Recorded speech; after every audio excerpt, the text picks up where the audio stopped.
What's going on, everybody? How's everybody doing? I like do not do this. There we go. Ew, that's even worse. What's going on? I like the new headphones. And are those installed, or are they just an accessory for the They're an accessory. Oh, okay. I can hear myself echo. Oh, can you? Hold on one sec. I left my other headphones in the car, so I just put these on. Let me try once. Give me just 1 second. Go ahead and just keep talking.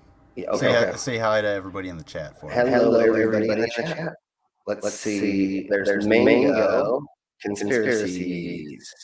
We don't need to say hi to Rav. It's going to be here in a minute. And hello to Spirit. If there's anyone else in the chat, go ahead and let us know you're here.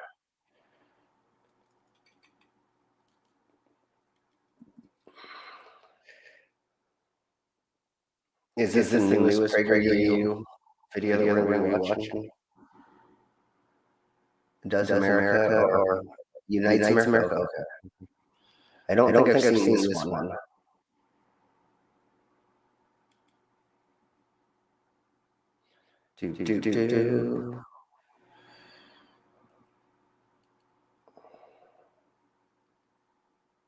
Still no. Yeah. Unfortunately. Can the audience hear the echo? Because we thought we had everything set up. And that's how live streams go. There's always a mess up. You're muted. Security. Check your stream labs input. We're using StreamYard, but yes. Now I don't hear myself. Yay, I don't hear myself. Okay, hopefully you figured it out. If not, you dildoed it out. I mean, butt plugged it out? Never mind. Okay, well, now we can't hear you.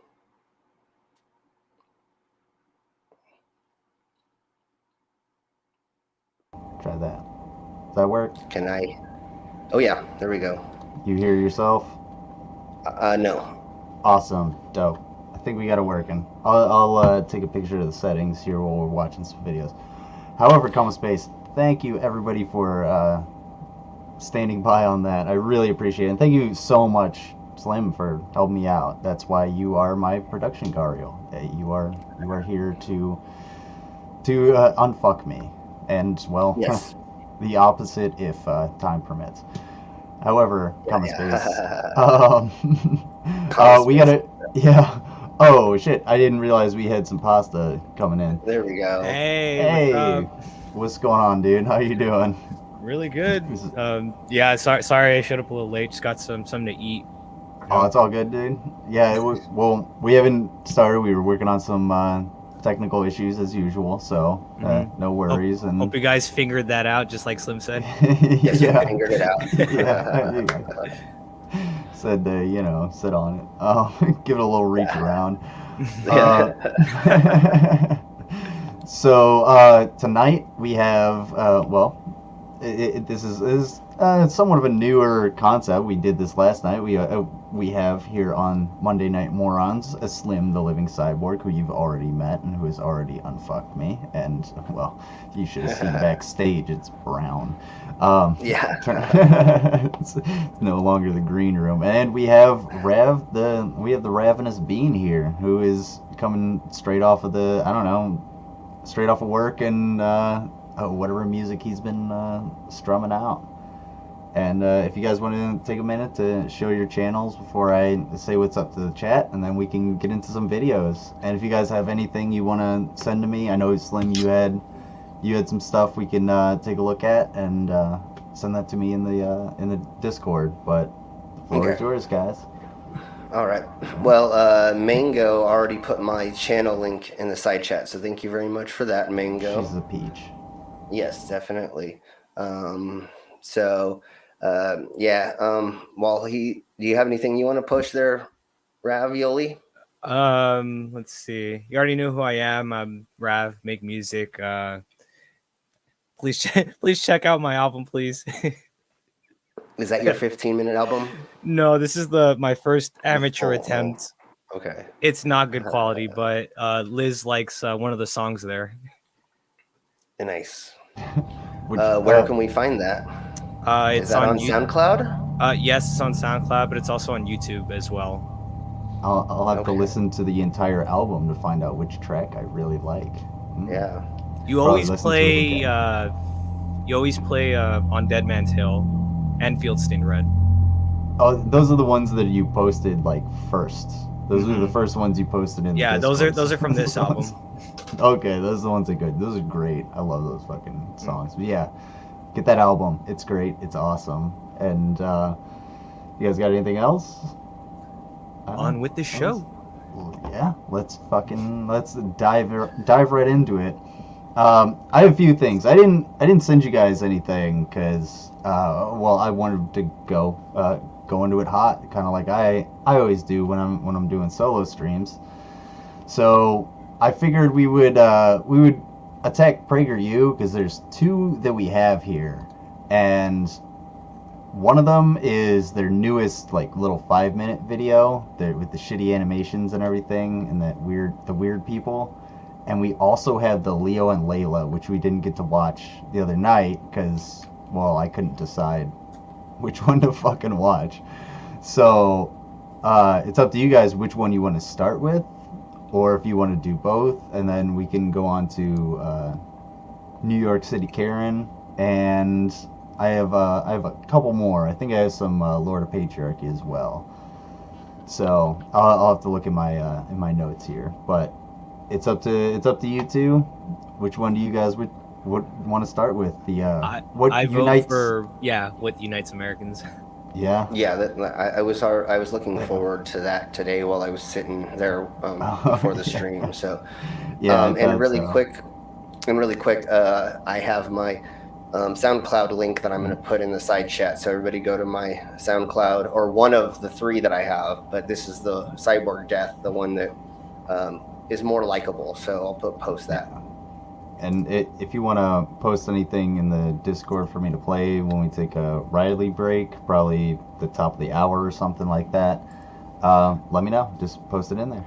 I was thinking about asking everybody in the audience. There's 3 different subjects. So when we get there, then I'll ask 3 different subjects and we'll post something and we'll go, because I can't decide on which subject. So we'll see what the audience wants. Okay. I'm down for that. Let's do it. Fuck yeah. All right. Well, let's dive into what unites Americans. Let's let PragerU unite us, I guess.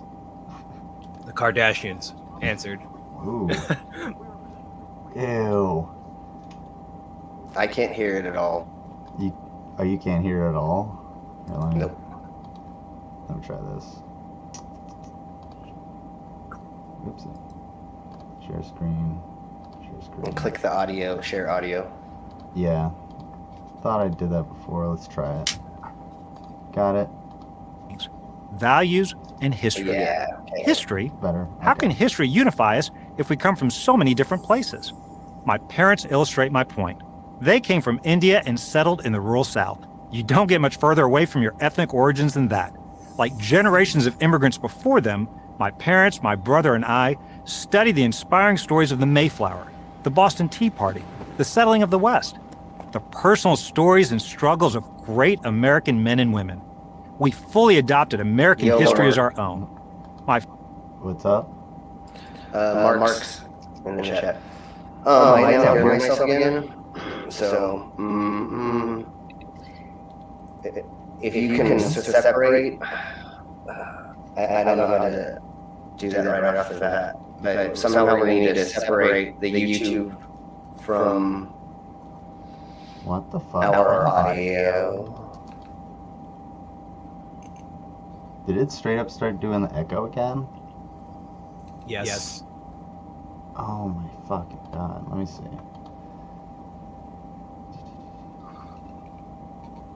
But why? This is the question. Let me see. My friend, Keep talking. Check. There you go. Now- So Slim's not echoing no more. Nope. But Am I that's coming because, You're coming. yeah. through. But play the video. Now, Dennis Prager, has a There we special go. way of Check, check. expressing this. He says he I has think we two figured it out. historical Good? Okay. I think we Sorry figured it about out. No worries. that. We got it all figured out. We're sitting on our butt plugs. We're all got it all set shockered and out. stable. Awesome. Yeah. Two in the pink, one in the stink, or Yeah. vice versa if you're. If But you're Friday however you night. like it. Yeah. fathers. Abraham, the father of the Jewish people, and George Washington, the father of the American people.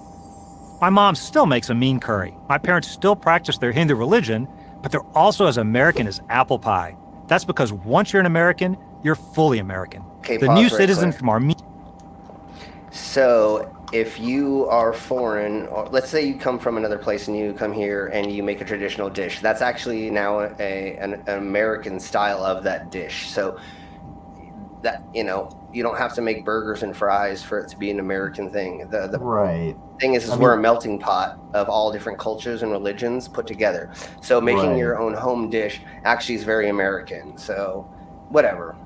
Yeah. I was gonna go with like Bobby Jindal was the governor of Louisiana.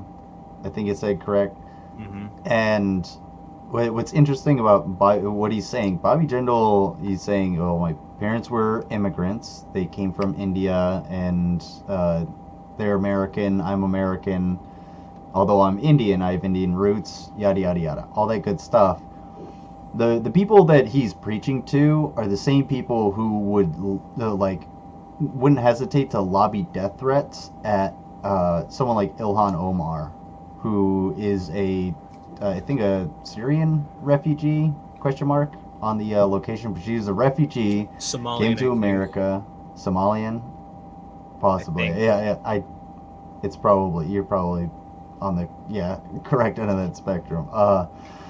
But All we she's really have to say, Yeah. all we really have to say is that she's Muslim. You don't really have to say she's a refugee for anywhere other than, right? Isn't that what she is? So that's the thing yeah. they're scared of, is that she's a refugee and she's Muslim.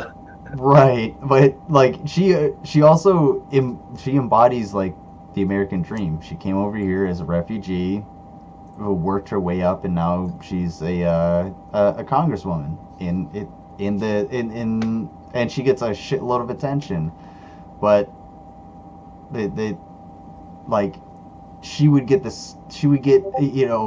shit on by the same people who would watch this video and be like, oh yeah, Bobby Jindal's great. He's on our side. He's one of the good ones, I guess. Yeah, but she criticizes America too much, and I don't like that.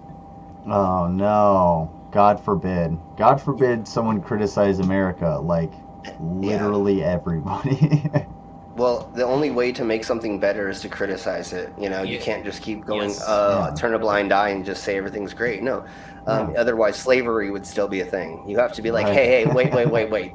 We probably shouldn't sell other people and do other unspeakable things to them so that you can make more stock. And, you know, I mean, so that's how the world works. You have to sit down and critically think, is this better for society or is this worse? Okay, well, let's, you know, figure it out. I mean, it's the only way that you can get off. I mean, you can get things done. Exactly.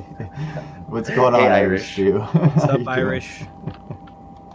Armenia, Cambodia, Bolivia, or Nigeria is considered every bit as American as the great-great-granddaughter of a Civil War veteran. They share values and history. It's hard to imagine a more unifying idea, and it's fundamentally, uniquely, try changing and the settings on gloriously your microphone. We can hear your fan. Yeah, we can hear your fan a lot. Damn. You hear my fan a lot. Yeah, I don't remember what you switched that one time where it made it sound a little bit crisper. If you can't figure it out, it's not really that big of a deal. But is that better?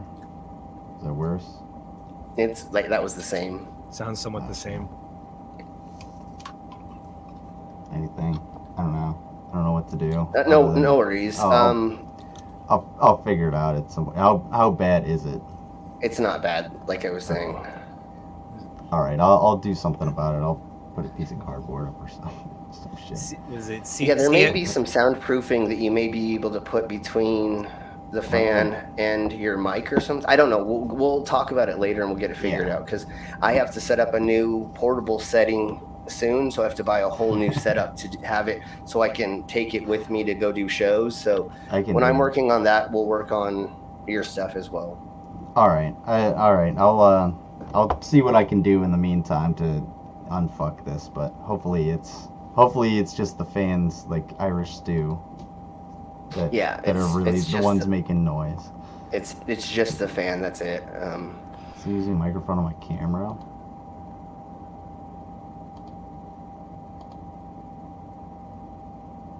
It is using the microphone on my fucking camera.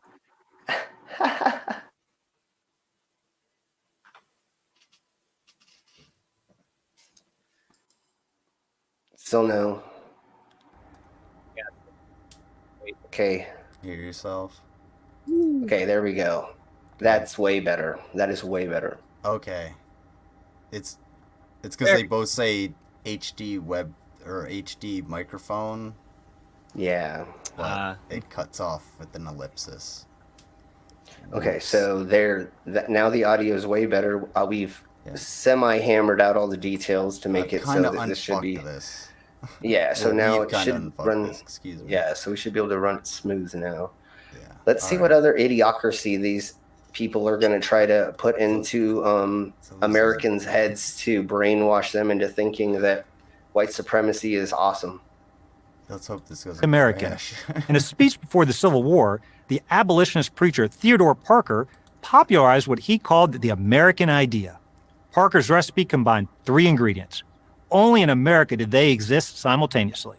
All people are created equal. All possess certain unalienable rights. All should have the opportunity to develop their individual talents. Parker. Share the opportunity? I disagree. We do not have equality of opportunity in the United States. So that's not. The whole thing kind of falls apart if you don't have that. Because if you don't have equality of opportunity, you don't have people who can actually do things. Like, you don't have people who can go and work trades or get educated. So they don't have the opportunity to do those things, you know what I'm saying? Yeah, and people nowadays still don't have equal rights. It says by law they do, but if you got born into a certain neighborhood, or you have to go to a really low income school, or that's going to be, you're not equal in that way. And if you are of color and the police come in contact with you, they're more likely to be abrasive or aggressive comparatively to, like, even with my face tattoos, like where I live, when a cop talks to me, they're like, okay, what's going on? You know, it's more like Right. they're talking to a kid, not like, oh my God, get out. You know, they're not like, bro, talk I'm to me scared like of I'm a goddamn man. You know? Yeah, and I am scared of them, but I'm not really that scared that I'm going to be killed by one. So that's not equal comparatively to my friends in the ghetto, or when I used to live in the ghetto and we got pulled over by the cops, and there's like 6 of us in the car, and we're like, keep your hands on your lap, don't make sudden movements. You know, you got to do all this stuff to like not get shot by the cops. Yeah, so do not let them, just basically let them see your hands, and you'll be fine. Yeah. Well, and don't move them. Part. You know, keep them where, you know, and just hold them there until they start talking to you. And once they realize that you're not a threat, then you can start being silly. But we've been in situations where it's like, everybody put your hands up, you know, or put them where they can see them, you know, because we were in the ghetto. I was only there once when I was like 17, and then we got lucky because there was a high-speed chase coming up from behind, so they were like, yeah, just pull off and get the hell out of here. We need you to get safe instead of pulling you over. Yeah, so for sure. Luckily, because I was a good boy, kind of, not really. But convince me conspiracies, CMC conspiracies, whoever it may be tonight. I'll give you my address. It's it's somewhere around there in the nether, in the cyberspace. You'll find it. Whose sermons inspired Abraham Lincoln and Martin Luther King, believed in one American set of values, supported by all Americans and open to all Americans. Thanks to Lincoln, King, and many others, what Parker envisioned has largely come to pass. No country. It's not open to all Americans, except for redlining. Yeah, that was not making it open to buy houses wherever you wanted. I mean, you could go in those neighborhoods technically. And actually, I just found this out the other day, or I think it was today. Have you heard of sundown counties? Sundown counties? Sundown counties? Yeah. Where there's like super old people? No, what it is if you aren't white and the sun goes down, you're probably going to get hung from a tree. Oh. Oof. I just found out about these in the South during like the 1940s and 50s and stuff. That's what they called them. So if you weren't white, and there were towns that just said, don't be here after dark, otherwise the cops are going to turn a blind eye, and the KKK is probably going to not have you have a good night. There's plenty of places like that aren't even like racially charged. Like the one I always come across is Gary, Indiana. Like, don't ever stop in Gary, Indiana, because it's just a fucking shithole, and you'll get shot and robbed. Like, for real. It sounds so innocuous. It's like, who the fuck goes to Gary, Indiana? But it's like, no, nobody. That's why fucking pass through that bitch. It's a fucking scumhole. Even more dangerous than East St. Louis. I don't know, man. I've never been because I avoided that shit. Like apparently, that's like the murder capital. Like right now, people think it's like cities like Chicago and not, but it's like in Missouri. Most people are getting like shot and stabbed and robbed in East St. Louis. Oh, dude, let's go to East St. Louis. Which is not too far from Festus. Oh shit, that's well, nobody goes to Festus on purpose. Well, one person does. We got to tell him the swamp's the other way. The swamp's the other way. Just wallowing in it. Brett, Slim, do you know anything about Brett Keane? Yes, of course. All right. Yeah, unfortunately, you do. Yeah. I was gonna say because Brett's that like messed up manatee that just has one chewed up flipper from going too close to the boats. And he just wallows in the brackish water, just sort of like, I guess the seaweed's kind of good. And everyone else is just like, dude, if you just literally rolled over, we got into the fresh water, we would help you. And he's like, I'm the manager. Yeah. Mango's saying that the county next to hers was a sundown county in the 50s. So, yeah, that was something I think I learned this morning, maybe, when I was doing my research on all the fun stuff that I do. I I had no idea those even existed. I had never heard of those until Me neither. Yeah, I didn't know that's what they were called. But I was born in Colorado, and then I moved to San Diego when I was 5. We lived there until 2006, and then I moved back to Colorado. So the only like places I've been like permanent are here.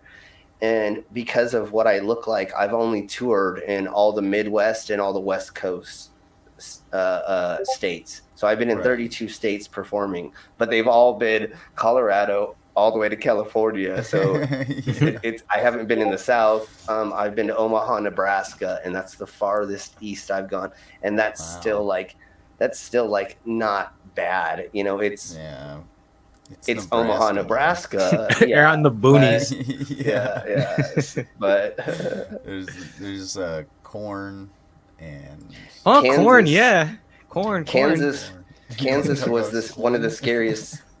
Kansas was one of the scariest places that I went to because every mile looks exactly the same. Every time you turn a corner, it looks exactly the same. There's cornfield, billboard about anti-abortion, cornfield, and then gun rights law billboard, and then cornfield, and then it just goes again. And then when you actually get past a town, it's like pawn shop, gun shop, liquor store, gun shop, church. Fireworks place. There's a fireworks store as well. Don't forget Family Dollar too. Everywhere you go. Yeah. Do you guys have the Grandpa's Cheese Barn? You ever see those? No. What? Oh man, those are like all over. I don't know, probably the Northeast, like especially in Ohio. And exactly what you're describing is exactly parts of Ohio. I could drive 15 minutes and be in that and just get completely lost and not know where the fuck I am. But like oh, what was I saying? What did I talk about? Sorry. Getting lost. Oh yeah. Well, not getting lost. But yeah, like I don't know. Sorry, I lost my train of thought because I was thinking about getting lost when I was on a mission. No worries, man. Let's listen to a little bit more. Let's continue. We could ramble for like countries woven more people of different races, backgrounds, and ethnicities more successfully into a single country than America. But this tapestry is now being ripped apart at the seams. America's founding ideals, once a source of shared pride, are increasingly depicted as a source of shared shame. These ideals, it turns out, were just a cover for systemic racism and exploitation. That is the new narrative from the progressive left. It is being sold to the American public by our educational institutions, our media, and now even major corporations. Who gives a fuck what corporations say? They'll say whatever to get the most amount of dollars. That's what they're meant. To get their shareholders more money. That's all they care about, is getting their shareholders more money. So that doesn't make any sense. Media, that is also off payment to some small extent. I mean, it is who's paying them as advertising. And that's all you have to look at with these things. Yeah. Like people are like fake news. Follow the money. Exactly. All you have to do is do 5 seconds of research and see who's funding CBS, who's funding NBC, who's funding Fox News, who's funding the big. And that's another reason why I kind of like YouTube, because I can find content creators in there that are going to critique the other news, and they're going to give me a little bit more information. And instead of me having to do more research than I sometimes want to, they'll already go and look up the statistics. And then I can go look up those websites and see, is that a credible source after that? So you just got to do your research. And then the thing about universities is, that's a whole different story. I mean, they're not really pushing like the communist agenda. And somebody today, I was watching a video that was saying that like there's no university that's pushing socialism. They're all pushing capitalism. That's what you learn in university, not anything else, honestly. I mean, you learn about those things, but they're really pushing capitalism because that's where we live. So there's nothing correct about anything they just said. Yeah, and like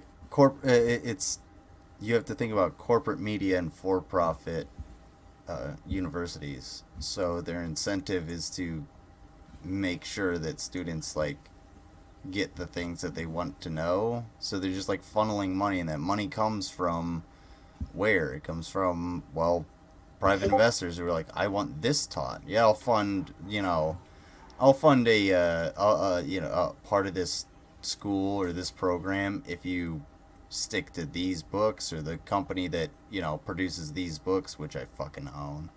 Yeah. And then all your professors push those books and all that shit. And it's all like, basically what Bobby Jindal is trying to say is just like, oh, well, you know, the left has taken over all of these sacred institutions. Motherfucker. Sacred my ass. Yeah, corporations aren't sacred institutions. The only thing you could call sacred is the fucking university, and you motherfuckers hate those things. Conservatives hate universities. That's why they're always like, well, we want to have a conservative university. Unless it's Grand Canyon University, you know. Ugh. Oh my God. No, thank you. Unless it's Trump University. Oh, yeah, that's right. Give yourself a solid education in fucking street smarts. In the art of the deal. Yeah, it's pretty much what he taught. That's it. I mean, it's true. He did teach the art of the deal, and he taught it to, unfortunately, too many people. But the art of the squeal. Never mind. Let's keep going. The consequences of this are obvious and tragic. Imagine a child coming to the United States, or any American-born child for that matter, and learning that the nation was created not to promote liberty, but to promote the founders' slave interests, or that California, Texas, and Arizona were stolen from Mexico, or that free markets exploit workers rather than providing them with opportunities for a... Wait. Which lie do we want to start with first? Mexico. Okay. Didn't we buy Mexico for a certain amount of money? Or I mean, the land that we have, didn't we buy it at some point? Other than Texas, I think we bought most of that land for a price. Am I incorrect in that? Did we have a Spanish-American war? There was no war over California. I think there was just like, was California still part of Mexico when the gold rush happened, or was that way later? I think the gold rush was, well, that was 1849, so that would have been. I honestly have no idea. I wanted to, you know, we all at risk of sounding super ignorant about American history. I was hoping the side chat would help us a little bit. But can we do one thing really quick? Sure. Can we back it up to the beginning of this little bull crap? Because I want to go over what they said about slavery and slave interests. How they misinterpreted that, or how they want us to get that wrong. Absolutely. Let's check it out. Or any American-born child for that matter, and learning that the nation was created not to promote liberty, but to promote the founders' slave interests, or that California, Texas... Okay, so they're saying the founding fathers' only interest was to promote slavery. I don't think that's what happened. That's what they're saying. That the left says. We want to promote to new immigrants, and notice that in the animation they're using a child as well to elicit that emotion. Yeah. Okay. So go ahead. Actually, it was the English who sent people over here, or it got a hold of people, because they wanted in England, because they can't grow farms, or they can't grow crops. You can't grow farms. No, I knew. You can't grow crops. So what they did is they said, hey, Americans, we'll give you a bunch of money, and we'll bring you people to work for you, to give us cotton, to give us tobacco, and the other things that they couldn't grow over there.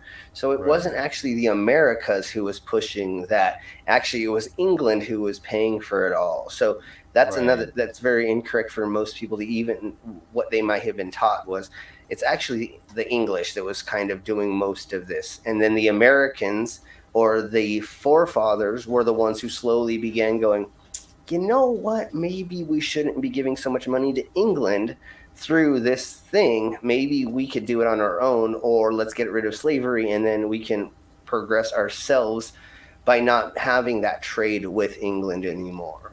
Well, it was actually like, well, the UK abolished slavery well before the United States, and then there was, I forget what it's called. It's like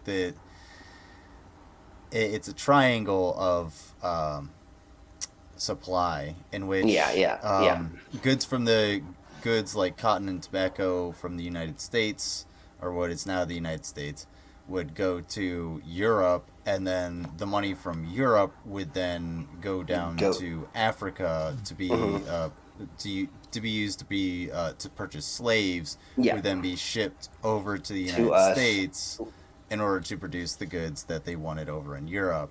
And it was just sort of the cycle, and eventually our founding fathers were like, wait, why can't we just like produce it here and then just sell it? Yeah. And then we sort of fought a war over it. And go ahead. One of the other things that I found out the other day from watching a pirate documentary is pirates actually helped dissolve the slave trade as well, because they kept interfering enough to where the Americans or Americas were like, well, it's not really worth our time to keep trying to bring slaves over here, them getting intercepted, them turning into pirates, and then fighting against us. So and during the middle of this, or I guess closer to the end, they had pirate ships just full of ex-slaves that were just like, screw the white man, let's kill them all, and so they're like, okay, well, this isn't gonna be cohesive in a couple years because we can't get them here. So I don't want to say that maybe it have been like a major reason why change started. I would hope that they began realizing that slaves were people and we shouldn't be enslaving people. I would love to think that that's why it ended, but it probably was just money. Well, unfortunately, it was more political, I would say, at least in my opinion. Yeah, I would say it was a political decision, here, and it was like I went over it on the like Juneteenth rant that I did a while back of just like, it was sort of like a half measure. Because, we've said fuck you to every minority in this country since, and we'll continue to do so until it's just like finally, okay, it's just until Republicans are phased out. Yeah. That's basically what's gonna happen. But let's check out the second part if you guys want. In Arizona were stolen from Mexico, or that free markets exploit workers rather than providing them with opportunity. I will tell you,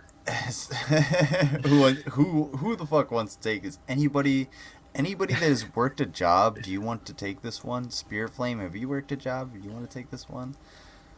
I can read the chat a little bit. Go ahead, Rev. I know you're about to fucking... No, it's because, like, what is it? Free markets exploit workers instead of providing them with opportunities. No, because you're selling your time and labor to a company. Unfortunately, let's say that company is Amazon. Right. Yeah. And what most companies do, unfortunately, is just work you to the bone until it's like you either leave, which is good for them, because if a company has high turnover rate like Amazon, then you don't need to, it doesn't cut into your bottom line because you're not spending a lot of money training newer employees, because they're only there for a couple of weeks, a year tops or something like that, and you can just move on to the next. Our capitalistic system that we have now thrives on that, on you not having as many rights as the boss, and so that you could just be disposed of. Hence Right. why free markets exploit workers. Well, it's my little piece on it. Slim, you got anything? It should be called the bondage market. I mean, never mind. That'd be a little. But you're correct. One of the things they used to do to us tech people before I got phased out because I can't do all the new tech as well as I should, they always hired us as independent contractors. Oh yeah, so instead of giving me a salary and actually paying me $20 an hour and benefits and all the other bull crap, they said, oh, you're a part-time employee. We only bring you in when we need you, but you have to be here every day for 10 hours a day. What the, and Yeah. They cut my overtime somehow, or it was like not double time. I don't know. I don't remember all the weird things they did, but it was totally screwing me over. And that's why I quit a lot of those jobs, is because I got to a point where I was like, you need to pay me a little bit more because I fix every freaking thing that goes wrong. If I wasn't here, you can't do anything. Your telephone systems go down. You're down for a week if I wasn't here. So that's how I was getting screwed by corporations. So what Slim mentioned about how instead of being treated as a full-time or even part-time employee, you're treated as an independent contractor. And unfortunately, like in 2018 here in California, they had the whole like that Uber and Lyft sponsored bill of trying to solidify Uber and Lyft drivers as independent contractors, because the argument was, oh, they'll be able to have more flexibilities with their time. They'll actually be making $40 an hour if they want starting. No, because if they want. And then there's the Gravel Institute. I know they're pretty much the opposite of like PragerU, and there are some things that I do disagree with them on, but they do have a great video about the exploitation, the exploitative. Is that a word? The exploitative. The exploitative. There you go. The exploitative practices of Uber and Lyft, and teal deer, Uber and Lyft drivers practically make below federal minimum when all said is done. Yeah. Because they're independent contractors. Right, and the gig economy in the U.S. has like fucked everybody over. Yeah. Over coronavirus. I mean, yeah, corporations have been free to exploit their gig workers and just be like, okay, well, we don't really need you anymore. You can find another place to stay. Another place to work. It's like, well, dude, I already work 3 fucking jobs. And that's where everybody's kind of at today is, it's like, yes, we understand that these free markets do exploit workers. They do. And I'm worth more than you're fucking paying me. That's why you're seeing all these bonuses and higher wages. Like, companies are being forced to do that. And it's gonna force a change. There's this push for October 15th being a national general strike, and I'm totally for it. If you can walk out of your fucking job, do it. Shut the whole fucking thing down. Especially if you're a goddamn trucker, do it. Get your rights. Yeah. Truckers, totally. if truckers just were just like, you know what? Everybody deserves, equal rights and workers' rights and a living wage. They would have that shit in a second. Because totally. You can't shut down the trucking and motherfucking holy shit. Literally everything else would shut down. You would not get anything into any store, and it would be pandemonium. Go ahead. Just look at like any disaster. You can't get the natural resources, or resources into some of these places if there's like too much snow or they're too cold, like what happened in Texas, being too hot or too cold. They weren't at some point getting in the what they needed for people, and people were dying, or they had that cold gas thing where something went wrong with the gas.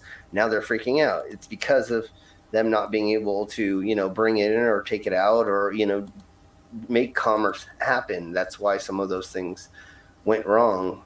Right. you can't. There's not enough train tracks for them to put it all on trains, so it has to go through Yeah. trucking. Yeah, and I mean, and the more people panic, the more they get, the more they, see a need, and the more they buy, and we saw that with COVID.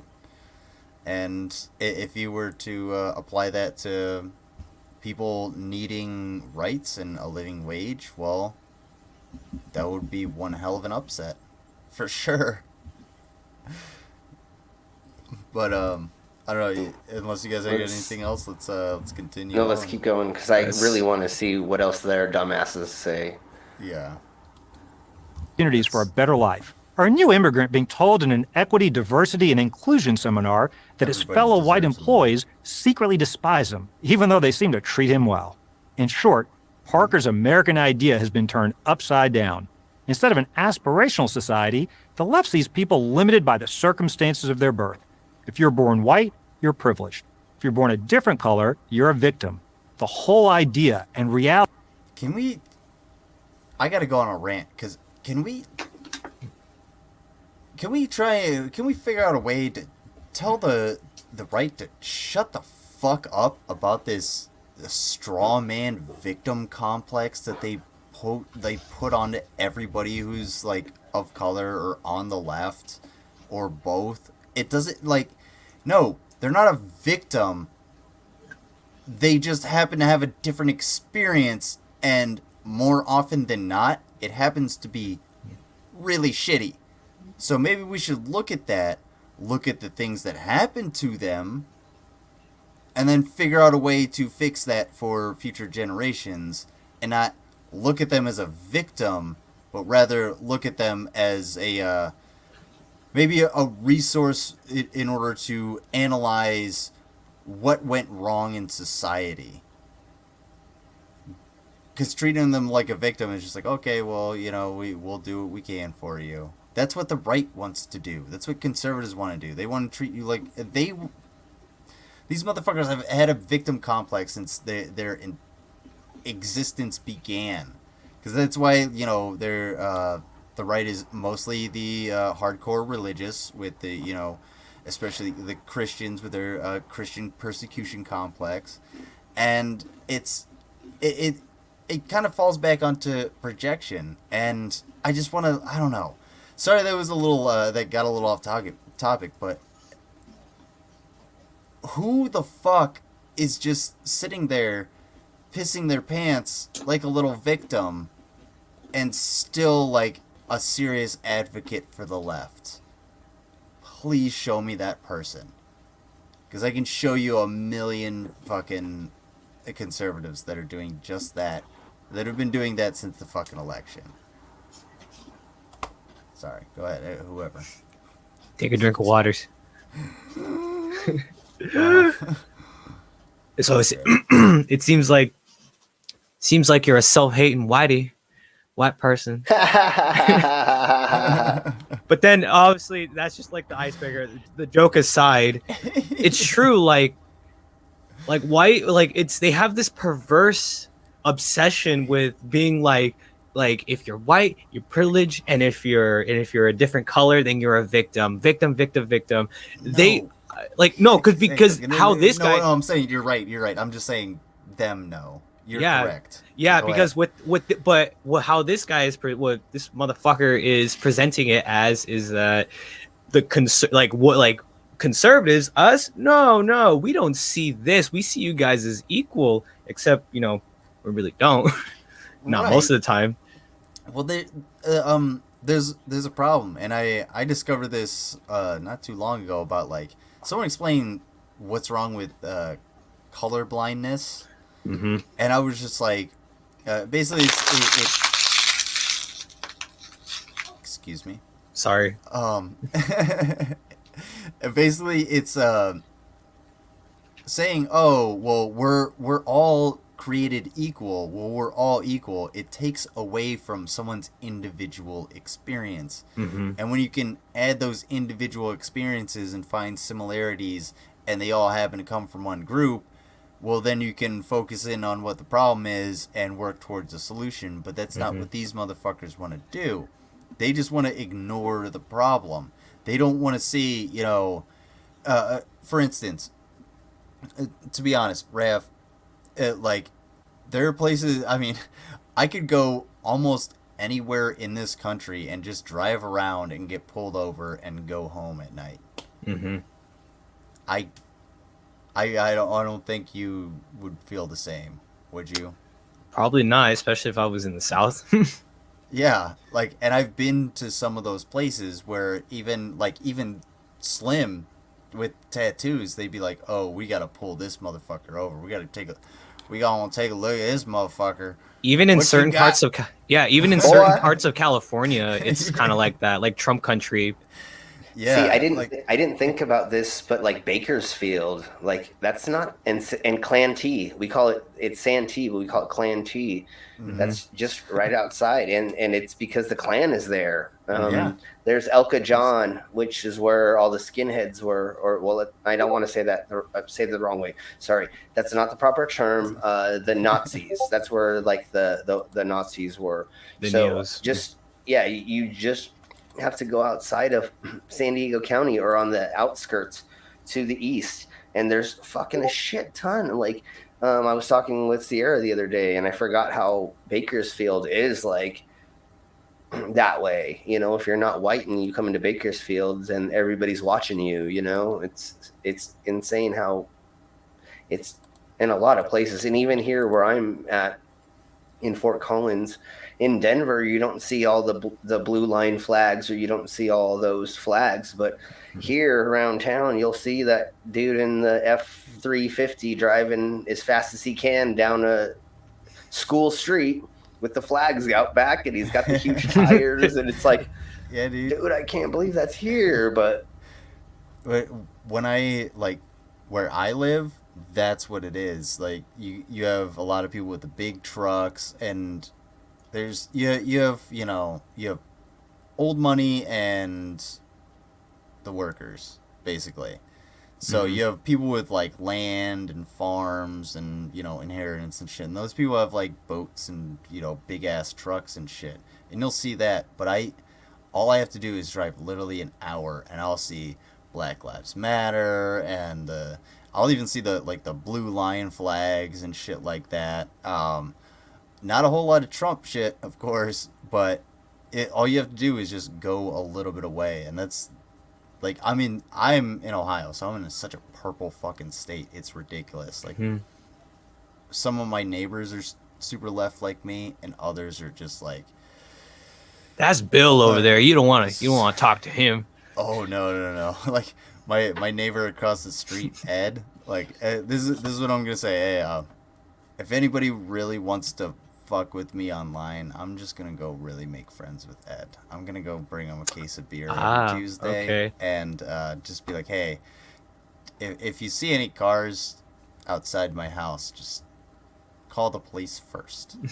Ed's a guy. Make sure it's the shittiest, like, wateriest beer. Don't bring him like any of that fancy schmancy IPAs.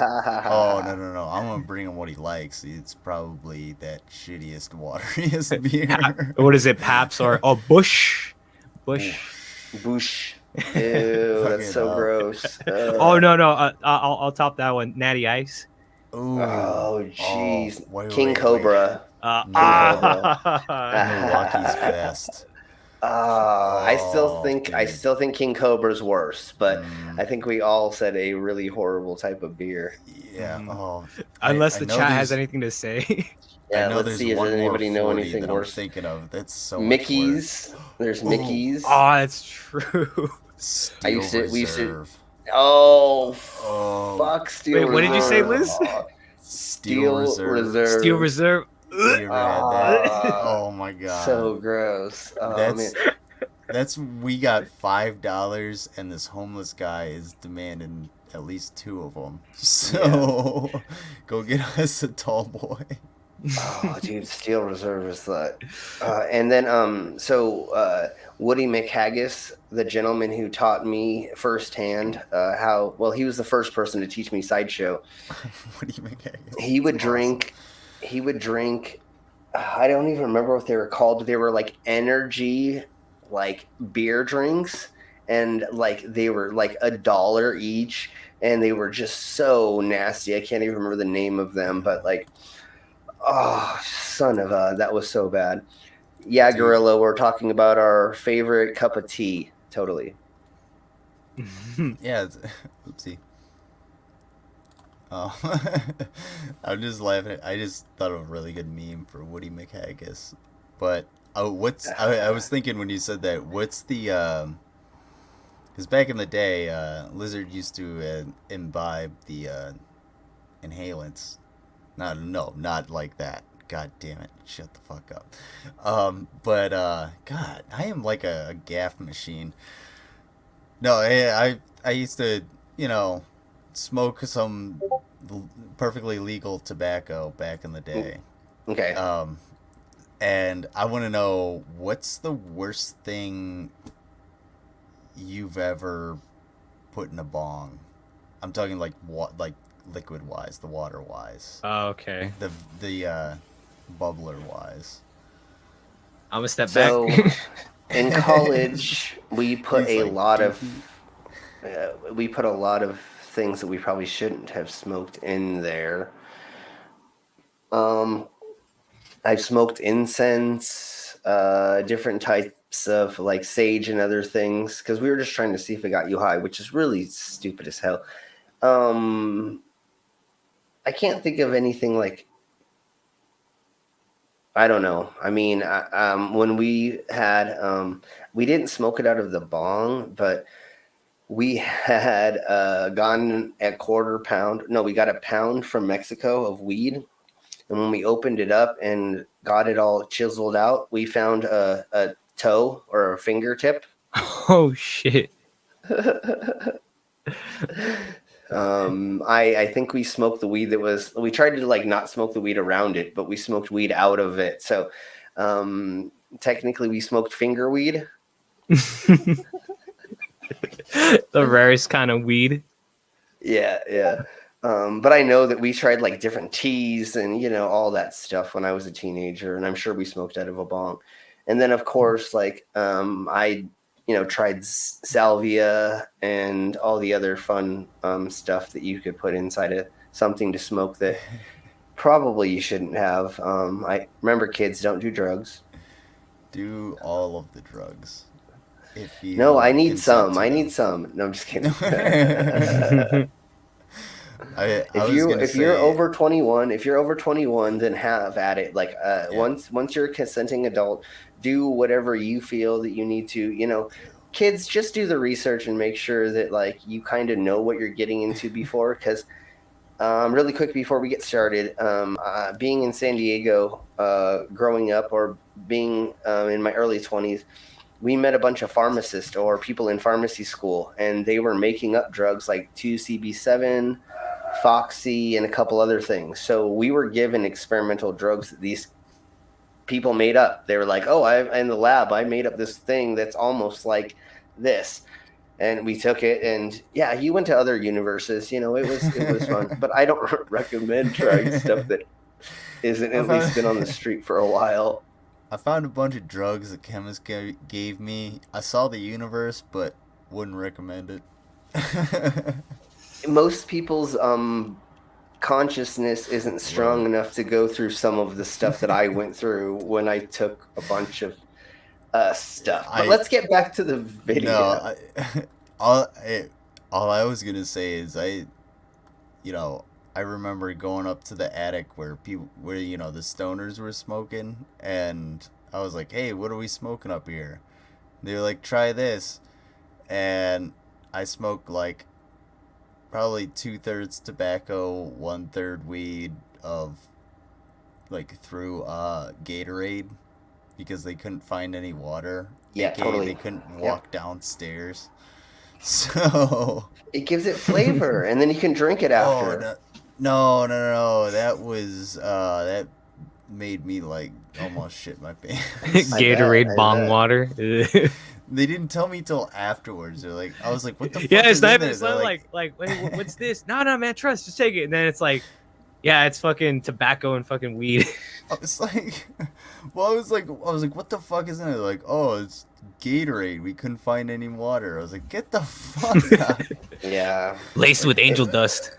I was gonna say at least it wasn't PCP because that is a bitch. I wish. Ugh. Or ketamine. Ooh. Don't threaten yeah. me with a good time. Gorilla says, sounds nasty, drink gin. No. It says, drink gin, ? Sounds nasty is how you should phrase that. Yeah. If you want nobody to drink your alcohol, drink gin. Yeah. There you go. And also welcome Gorilla. Reality of America was that with hard work, self-discipline, and of course a little bit of luck, you could transcend your path. Big emphasis on the luck, by the way. Oh yeah, motherfucker. Yeah. Go ahead and that's all. No, that's all. Like the big emphasis on luck, and also you're forgetting connections in there, where you're from and shit like that. One of the main things that they did not put into this wannabe graph, I guess I would call it that, is family equity. If your family didn't have equity because you were only one generation away from slavery, then you can't get into college. There's no, you know what I'm saying? If your family cannot afford to get you into better education, then unfortunately you don't get the better education. So even if you had hard work, discipline, luck, that didn't matter if you don't have the education to give you a platform for you to get a better job. So unfortunately, you're going to work in not a very high paying job if you never went to school or got through school. And real quick, I want to say, like, say you're growing up in the ghetto and the only way for you to actually get a job was to join a gang. Well, you can't take that to college. You can't say, I was in a gang for 5 years and I learned how to sell drugs. So can I take the entrance fee? You know, that's how it was for a lot of us.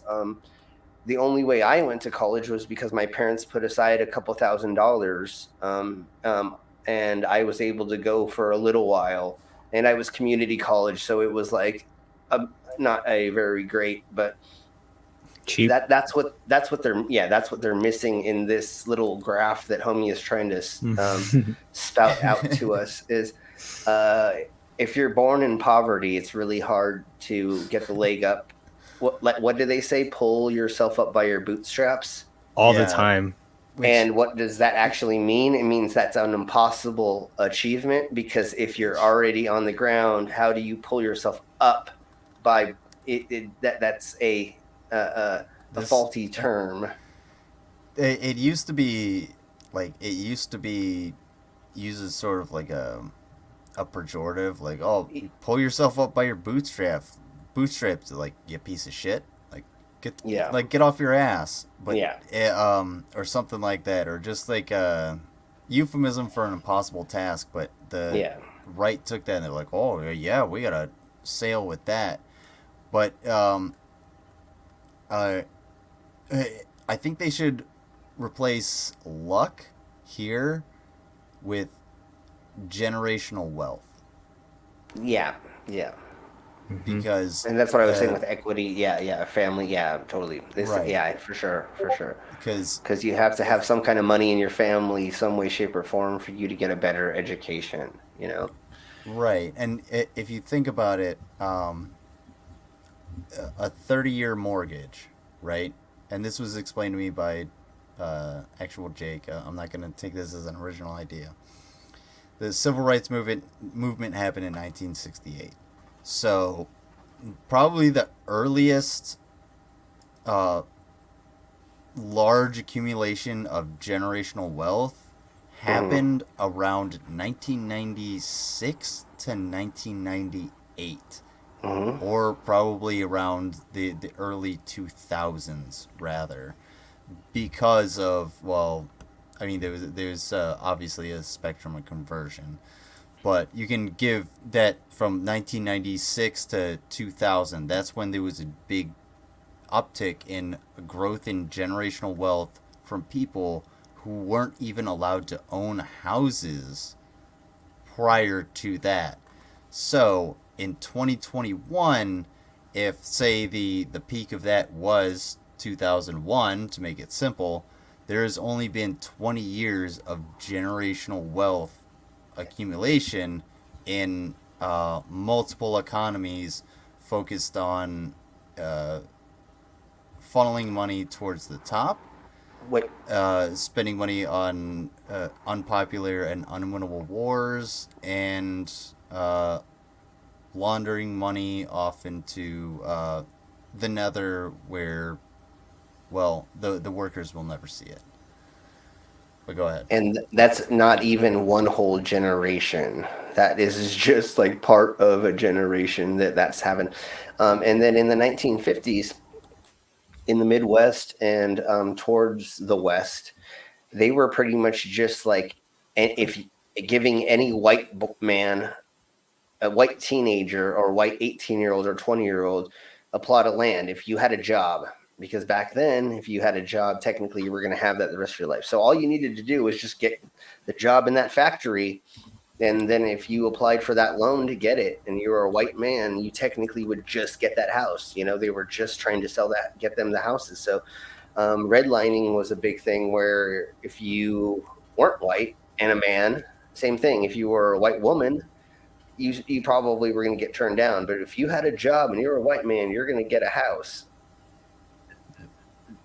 That's a major upper hand for people that are, you know, right. That's where my grandma's house came from, is they got their land because my grandpa, I think my well, never mind. It goes even further back than that. But that was one thing that was happening in the 1950s, is they were trying to get these suburbs going. And so what they were doing is just selling giving everybody a loan to get those houses. And they were cheap as fuck at the time because they were put up the way they were.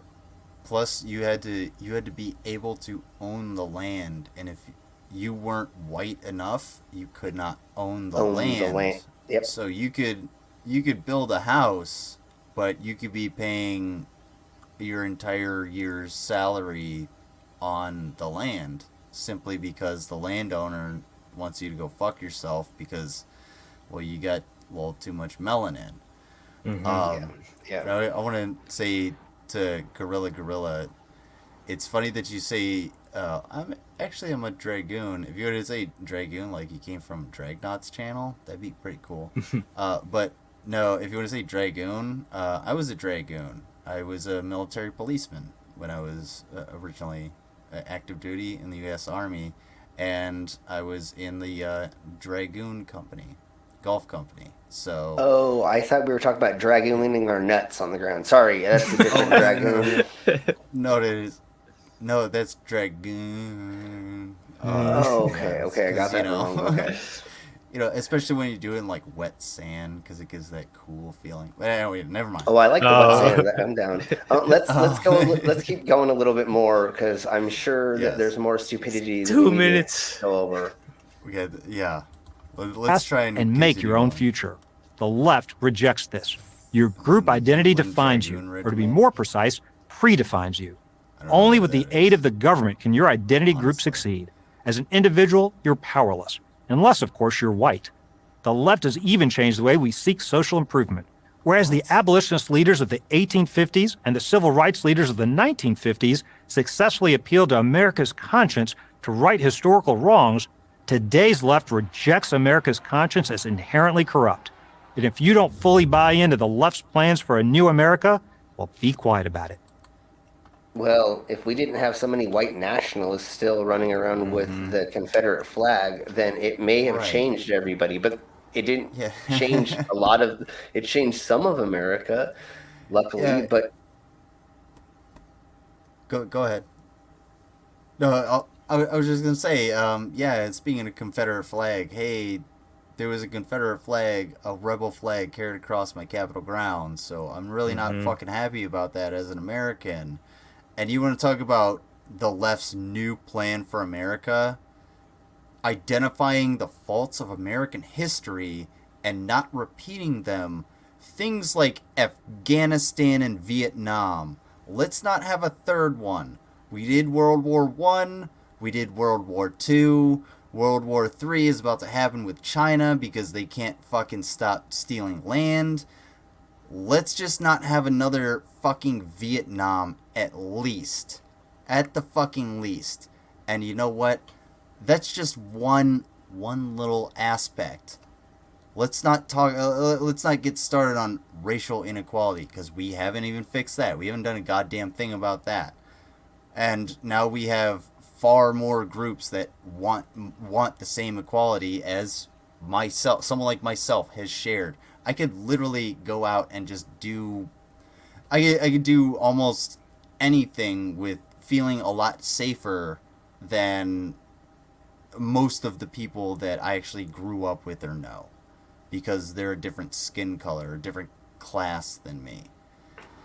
And if we can't identify that, and if we can't look at that, and we can't look at that through history and actually discuss it, but we have to just slap it away and push it away and not discuss it like they want us to do, this projection where it says be quiet. No. Speak up about it. Be like, oh yeah, well, this is actually what happened. Let's talk about Black Wall Street and shit like that. But they don't want to do that. They don't want to actually look at the history. They don't actually want to look at it through the lens of reality. They want to look at it through rose-colored fucking glasses. Yeah, the only way for them to raise white nationalists is to not give them the information about what the truth is on history, you know. So that's the major problem, is we need all of these kids to actually hear the truth and say, oh, that's the only way to fix it, is by, saying, okay, at one point in time, there was this wrong thing. We need to fix it. And once we have equality between people, then we're going to have a better society. And everything's going to run a lot smoother when there aren't these conspiracy theorists or these people that are worried about non-policy issues and about fake issues. The feeling issues is what I want to call it. You know, Cultural this is war. what I feel. The cultural war stuff, when we need policy to actually change. Like, Right. we're probably all going to die in the next 100 years because of global, I don't want to say warming. What's the other Climate term change. for it? Climate Yeah, change, that's yes. actually what it is. We're already experiencing it. Like, I'm surrounded by smoke, and I have been for the last 2 weeks because of all the fires here. You know why the fires are happening? Because it's freaking dry and hot. If Yeah. it wasn't as dry and hot here, we would be living in a way better place. But unfortunately, there's people who want to worry about this left plan about America instead of helping. But let's keep watching. I want to see what's this being quiet thing about. Sorry, but before Go we ahead. start, No, I of just course. want to Yeah. quickly to Gorilla's comment. That's cool. He's what is it? Utland Dragoon Regiment. That's fucking awesome. And then the two comments is what I want to talk about the many black communities being built on old landfills. And yes, and because they're built on landfills, the water underneath gets, it's not safe to drink. Right. Yeah, Yeah. So, it's funny you bring this up, because I actually use groundwater. It's treated groundwater basically, and there's always like sediment in it, and the only thing, if you ever take any kind of, even a water safety class, or for like a light certification in your county, or any college level hydrology class, once groundwater is contaminated, you cannot uncontaminate it. So if you're getting groundwater from like a landfill, there's no way, like, if that water leaks out, say you build the community on the landfill, but you get the water from next to it, if that landfill breaks and the water leaks in, there's no way to unfuck that. You can't plug it up. You can't do anything about it. It's ruined forever. And that's why, like, aquifers are extremely important. And say, like, for instance, if I were to take, a bunch of shit, like liquid lead, and just pump it into the ground in my local area, I would displace thousands of people.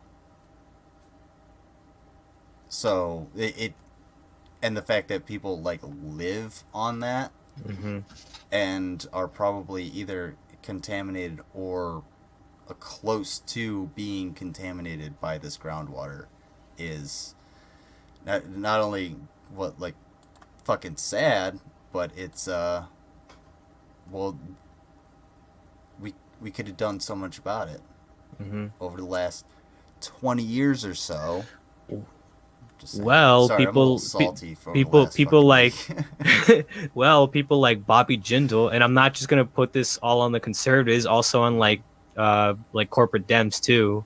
They want to, they want like fracking and all that shit, which unfortunately pollutes the groundwater. So, which it'll set your groundwater on fire, which isn't necessarily the worst thing. However, it's not good for you. There are real consequences if you're not.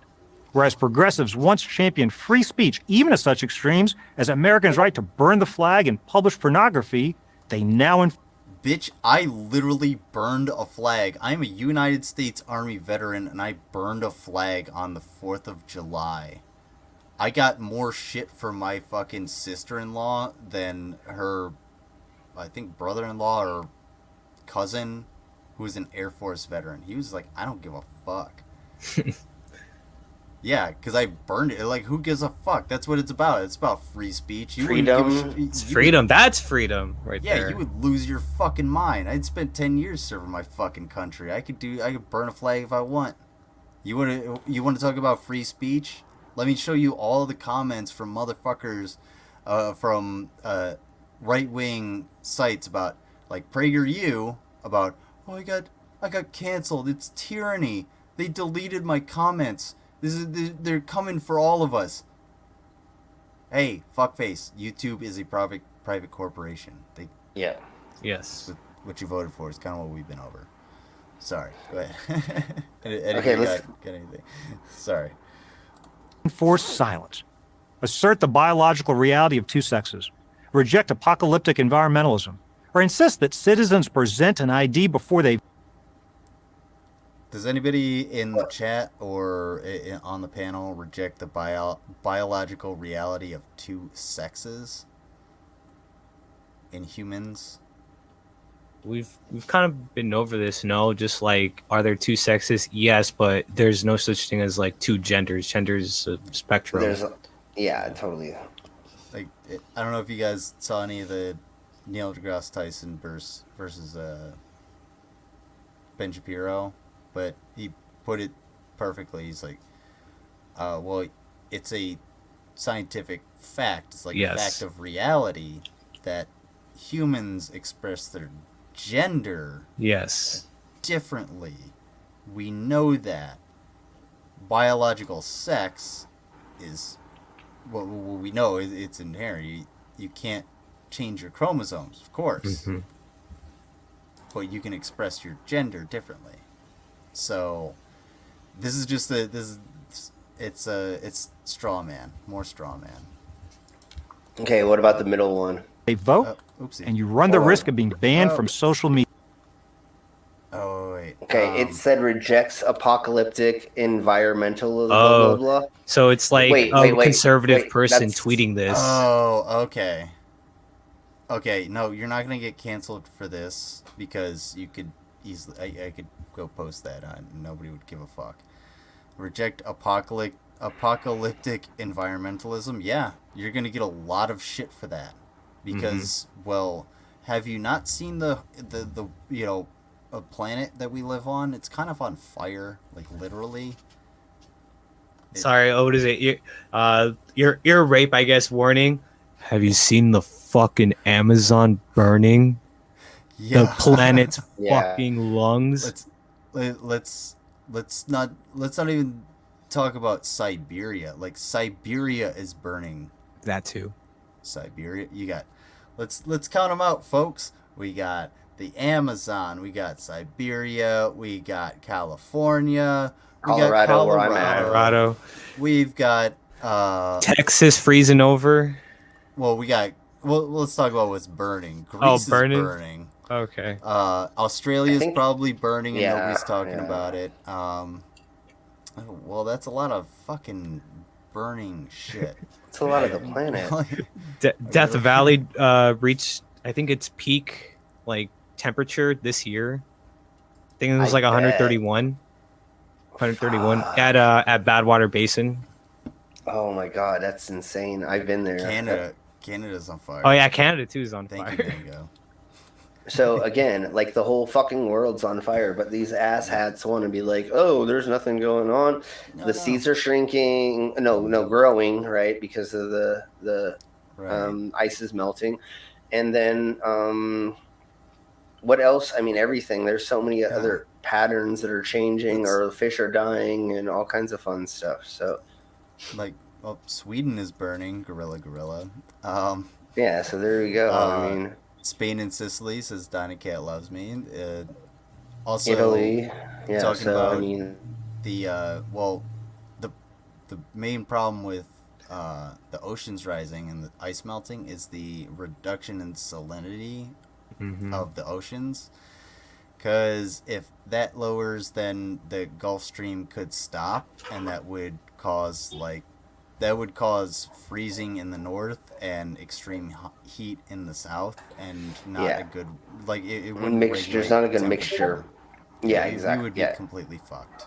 Yeah. So okay, so the last one, citizens present an ID before the vote. ID before they this vote. Fucking people, these asshats again. It seems like you got something to say, Liz. Muted.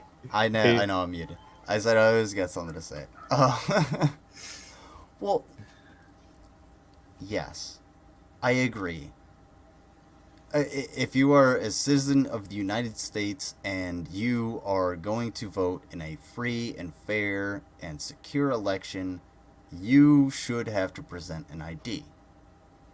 If that is going to be the requirement, however, the United States government has to provide that ID free of charge, and it should be easily accessible to anyone of voting age.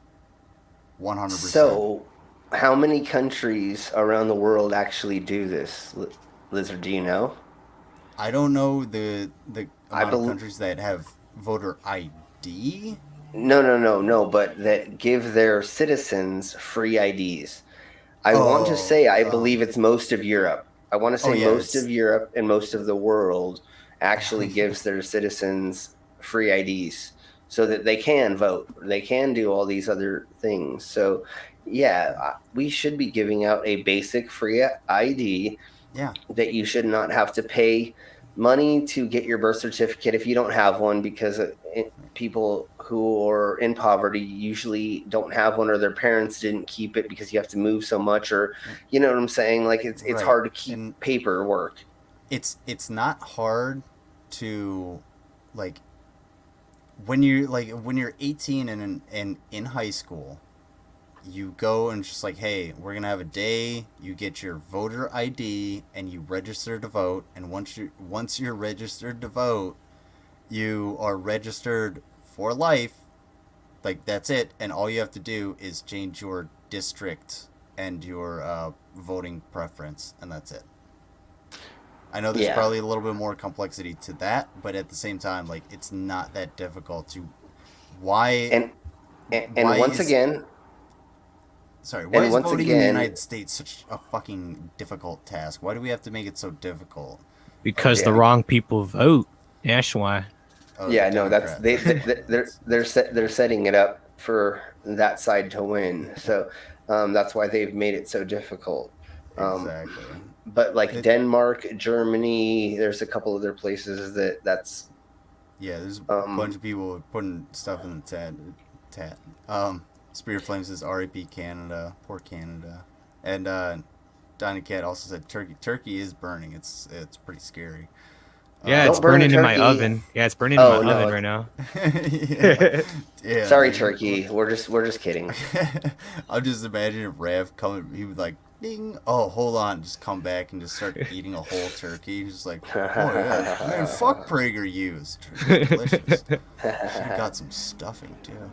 So all these three things are just a bunch of bull crap because and once again, this is what you're supposed to be getting blocked off these things for saying. You technically don't get blocked off these things for saying those things. It's when you sputter out nonsense after nonsense after nonsense. You know, that's the real reason you get censored. You can say, I disagree with climate change all day, every day. But you can't say George Soros is the reason people believe climate change is real, and it's because he's working in contest with all of the Jews in Israel to murder Christians via coronavirus. Yeah, the damn Jewish space lasers, you know. The space Jews, don't you remember that? Yeah, Spirit science. That bullshit ass spirit science video that we watched long ago. It's actually funny you guys mention this. That.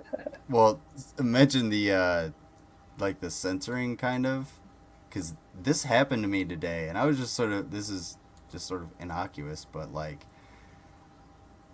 I long story short, this lady was bitching about how I have YouTube Premium and they still blocked my content. Like, I pay for this. Like, yeah, nobody cares. It's because you broke the TOS.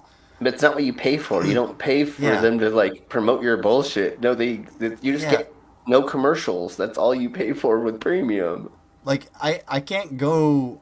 Just because I pay for YouTube Premium doesn't mean I can go to, like, Ms. Parker or Black Eye TV and just be like, oh, N-bomb, N-bomb, N-bomb, fuck you, N-bomb, you can't do shit about me. No, I'll get fucking banned, blocked. I'll get my shit removed. They'll come after me.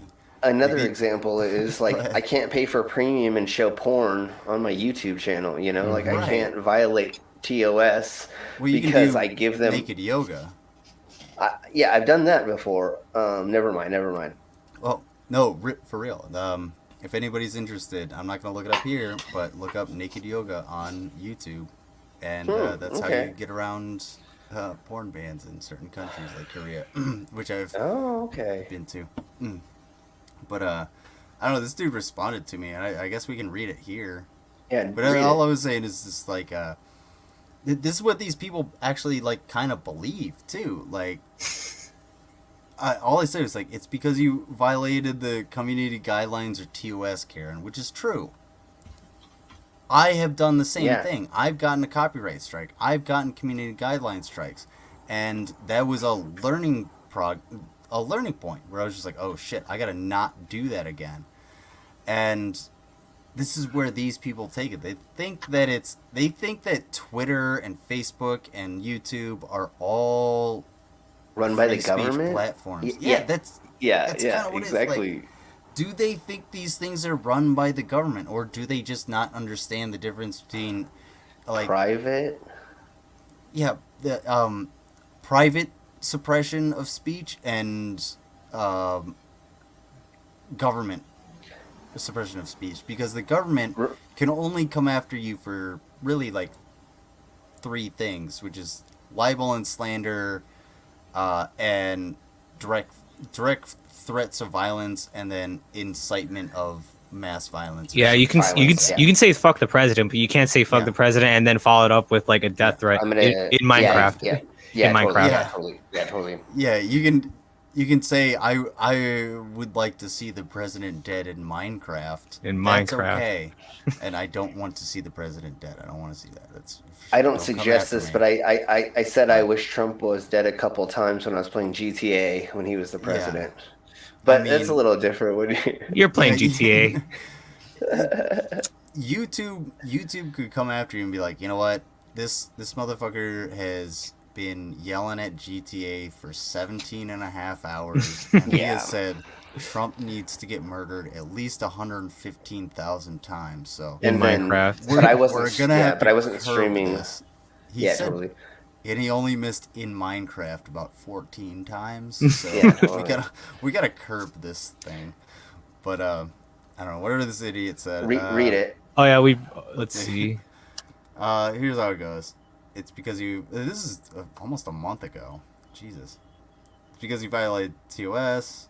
Tell yourself that, but nobody has felt the boot of tyranny on their throats will ever believe that lie.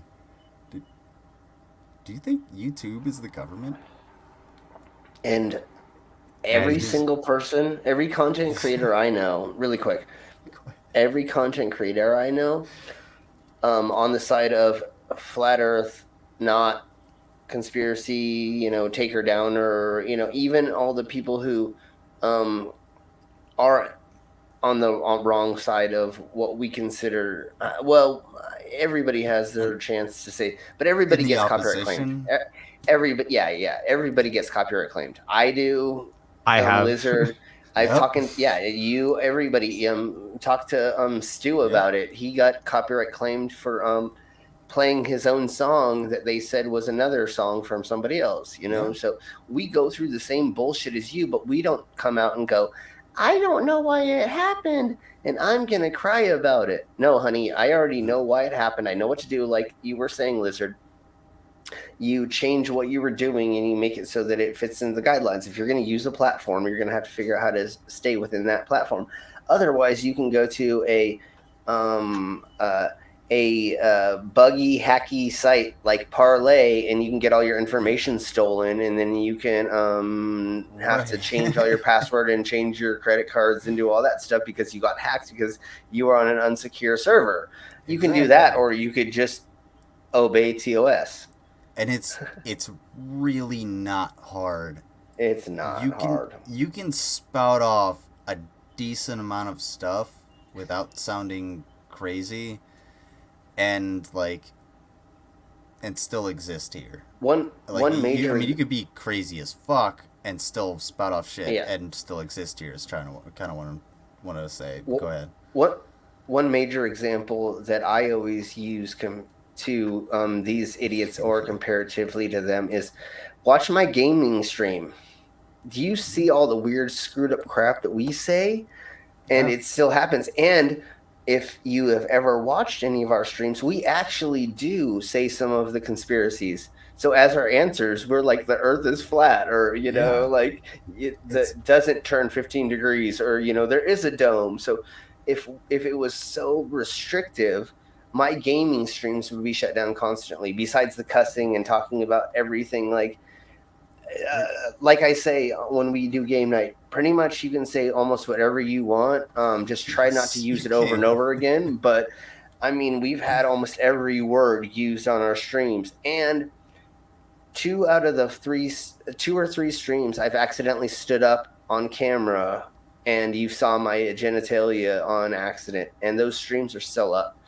Nobody's going to point it out, you know, but the algorithm, or, you know, if you do things the right way, or you know how to rub the system. I mean, use the system. I mean, finger the system. I mean, you know, you gotta how to finagle. Yeah, you gotta caress. You know, you gotta love this and give it a finesse it. Well, know how the TOS, you know what the TOS is, you know what what they're looking for or we're not looking for. And actually do a little bit of research and figure out how to manipulate the system for you to be able to keep using it, and then use it. I mean, but unfortunately, like you were saying earlier, Lizard, is because they're Christians, they have the whole martyr fallacy. Where they're against me. Yeah, that thing. And that's what the major thing with them is they're always the victim.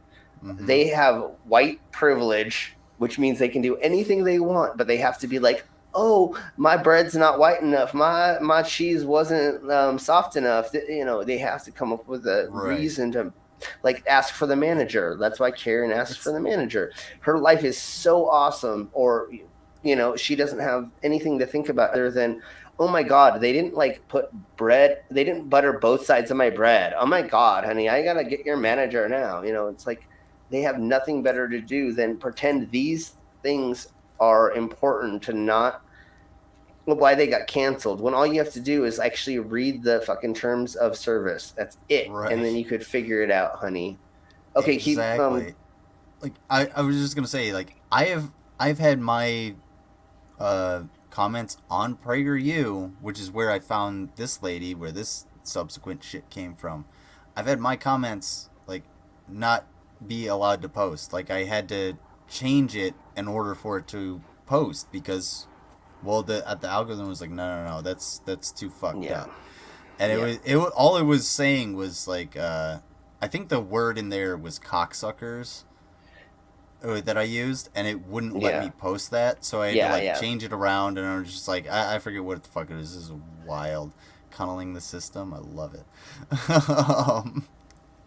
But just switch Liz, sorry Liz, but just switch out the C's and cocksuckers with the less than symbol. You should be good. Okay. There you go. That's not a bad idea. You just change it a little bit, yeah.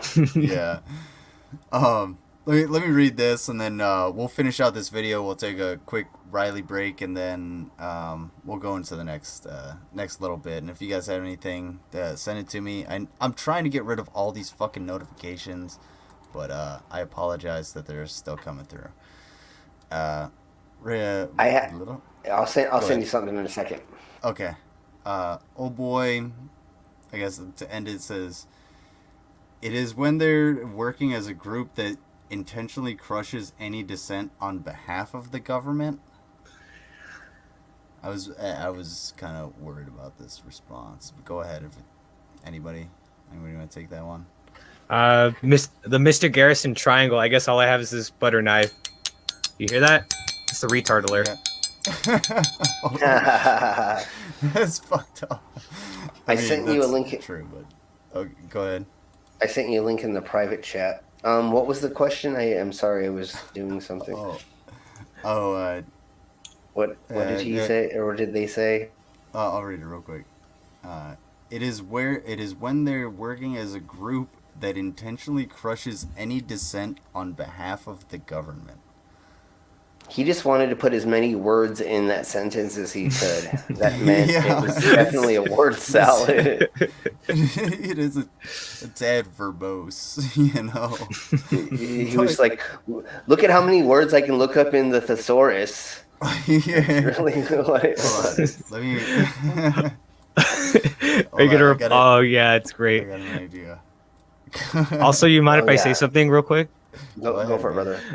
So when I said retard, I did not mean it. I did not mean it as a pejorative. I forgot to clarify that. No, like it's okay. We were on the same page with you, so I think everybody's gonna be okay. You know. Just I always follow up with the sorry about the hard R is what is the best that I can. Yeah. There you go. Okay.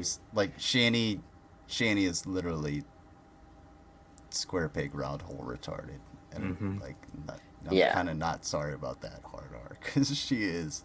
But anyway, what was I going to say to this dude? Watch this. Oh, well. Cool.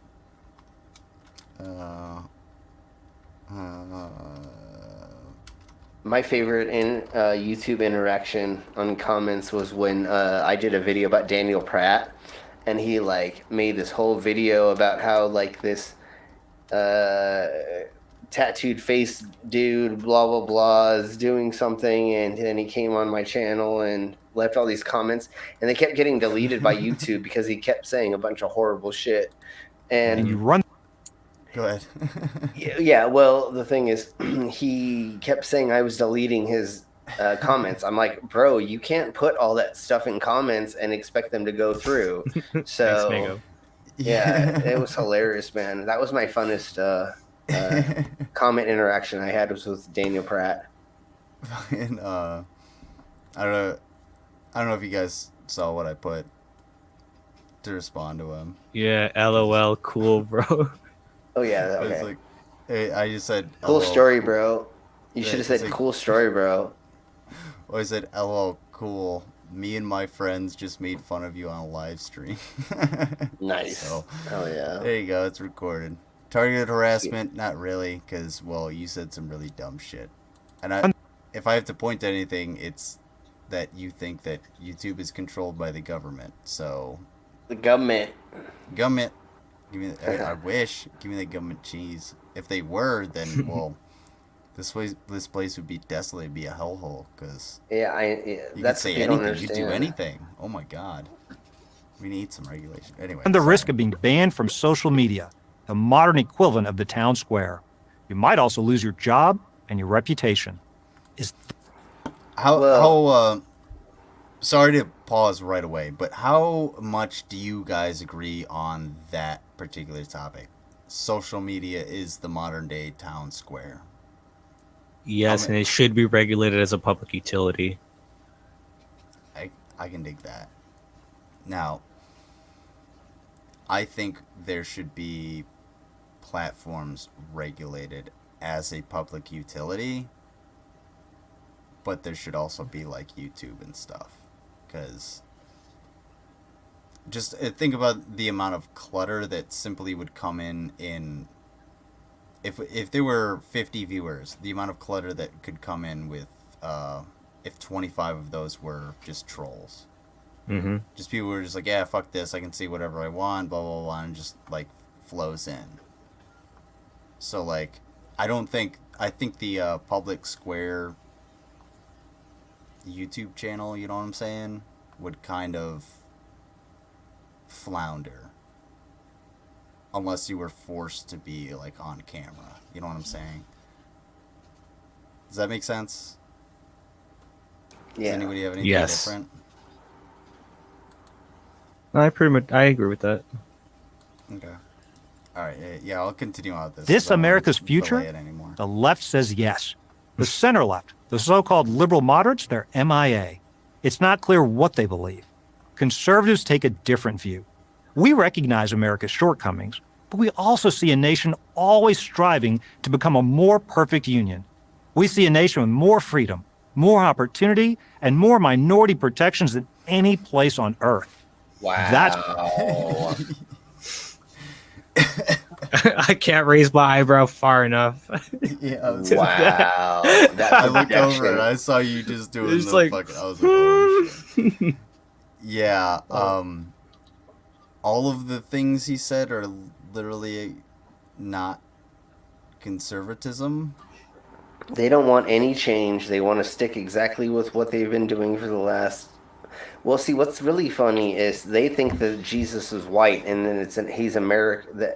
That's an American thing. It's like, no, honey, you realize that people who were living in the sand dunes in caves were the ones who put together the Dead Sea Scrolls to make the Bible, which were written by other people, which are hundreds of people, that, and some of the stuff they didn't put in the Bible. Well, why was that written by God? Never mind. I mean, there's so many things that, but they don't want to change. And this gentleman doesn't understand that they don't want change. So there's not equality for other people. I'm gonna let Rav go before I go. Go ahead. For what? I don't know if you have anything to say. Let's I'm just see. gonna go on a tangent. I'm good. I'm good for now. I'm gonna save it. I was just gonna say, like, Gorilla had it pretty much the perfect. It's a lie. Bobby Jindal he's rich too. He's rich. He is privileged. Did you go to the Deep South? Did you have everything handed to you? Probably not. I'm not going to say you did, Bobby Jindal, but at the same time, you're also a sellout. You sold out into a conservative idea, and you say, oh, well, we want to make America this great country that it can be and prosper into, but you can't do that if you want to stay in a place that's basically 100 years prior to where we are now, ideologically, because in order to progress technologically, you have to progress socially. That's how technology has spread throughout, not only throughout human history, but throughout current history as well. Think about, just think about like what inventions have come out of something like hillbilly engineering? Moonshine. Okay. What's that? The wind chime?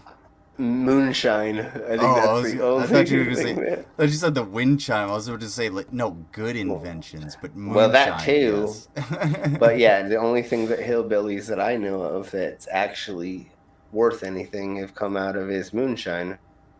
Right, and like, well, I mean, they white trash got some good weed, but that all being aside, They got some good meth. The oh, white trash, they make some good meth over there. I know that for sure. And they invented a hell of a good time hunting them catfish. oh man, Oh, you go yeah, the noodling. cat. Let's go Anybody Good noodling. old, Get your banjo. Oh man, I and like the wind banjo. chimes. And the banjo. Don't shit on wind chimes. I'm gonna wait until the windiest day of the year and then shit directly on your wind chime so it spreads across all of them and silences it, because I do that out of spite. How about that? Burn. Anyway, I don't know why I went so hard on the wind chimes. My bad. Guys. That's what my immigrant parents saw. It's what their American-born son still sees. What do you see? Is Oh, he Christian? Is what I want to know. Is he Christian? I have no idea. I see a vapid dipshit in a fucking suit right now. Me too. Oh, Because man. if his Perfectly parents put. were, Thank you. if his parents were still into the ideals of their home country, I don't think he'd exactly. Well, that's really hard to say because once rich families move over here from any country, they kind of just flip into this whole Republican thing and they become these horrible people because they have money. So it's unfortunately just the money hungry, or he can sit here and go, oh, PragerU's going to give me, how much money do you think PragerU paid him to do this? I'm actually kind of confused on how the money exchange actually works here. Okay. Because here's what I understand. Basically, PragerU is a platform. Okay? It's no university. Yeah, we know that. Yeah, totally. Right. Well, it's a and by a platform, I mean like a platform. Like it's a stage to go to. So you think people pay money to use this as a... I don't know what the return on it is. Okay, I get what you're saying. Maybe So like okay. I don't okay, so What do you think he's selling then? You think he has a book out or... oh, I think I understand how it works. So I'm kind of going off of what I've picked up and what I learned from a couple videos. And Okay. I think what it is like PragerU pays these people to come on and produce the content. All right, so they pay Bobby Jindal $10,000. He comes on, he produces content. They get, I don't know, $50,000 worth of shit out of it. However, they are paying him to be on the platform. They are not advocating anything that he says. So he brings his own script or some shit like that. Okay. Something along those lines. I really don't know, but there's a really roundabout way they do this in which I think there's plausible deniability, basically. I believe that what you said is kind of the rough part of it, or the rough way of.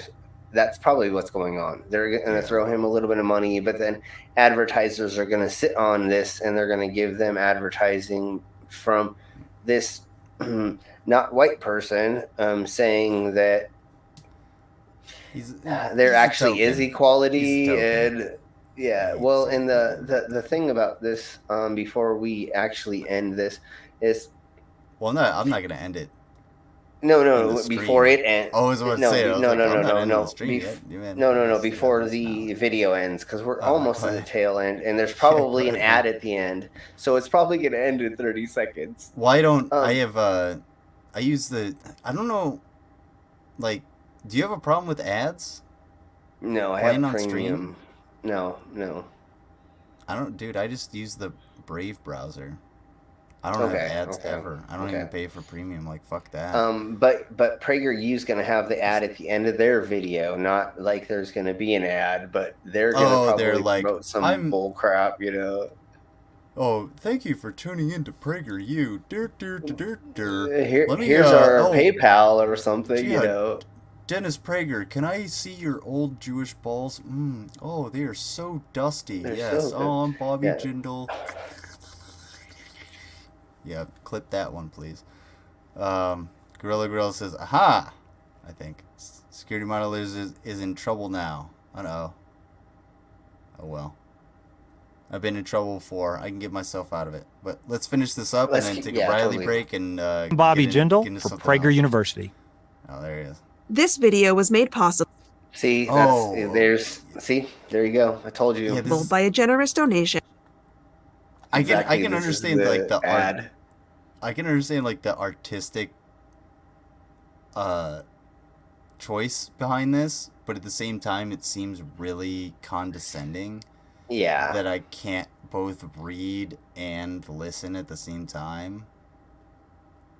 But I don't think most conservatives would see it as condescending, considering the condescending fucks most of the time. But anyway, they're up their own up their own ass that they would see it as something good. Like, look, my name's right there. They don't know how it's not actually. They're spelling it out for me. That's so cool. Oh, I appreciate that. Okay, so I sent you a link in the private chat about the Rapture is Silly and Dangerous by Believe It or Not. If there's something else other people want to watch, then totally. But I don't know if people have heard of Believe It or Not, but they are anti-religious and they show breakdowns of videos of people preaching about certain things. Back when I was in Bible college. Here, let's. Hold on, I still got it saved. Sorry, I was trying to like put that in while you were talking. No worries. I've critiqued them a couple times, and so they're not going to copyright strike you. So we're okay, like messing with their video. Or I just thought this was funny after we did this video. Because it's talking about. I didn't hear what you said about the about what they're about, because I was like trying to focus on two things. Back when I was in Bible college, I was in.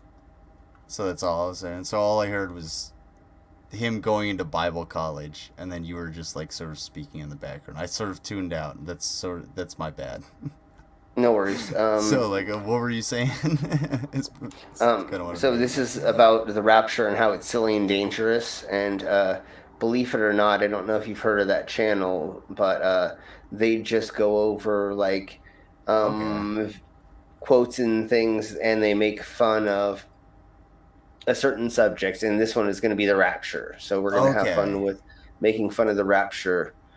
All right. All right. I'm gonna take a quick Riley break. Me too. We can let this play for like a second and then.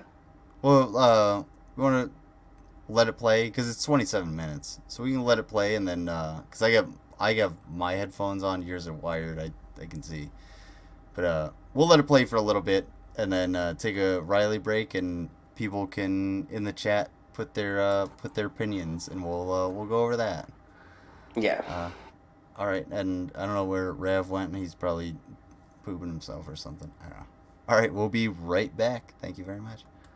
In something called the Drama Troupe.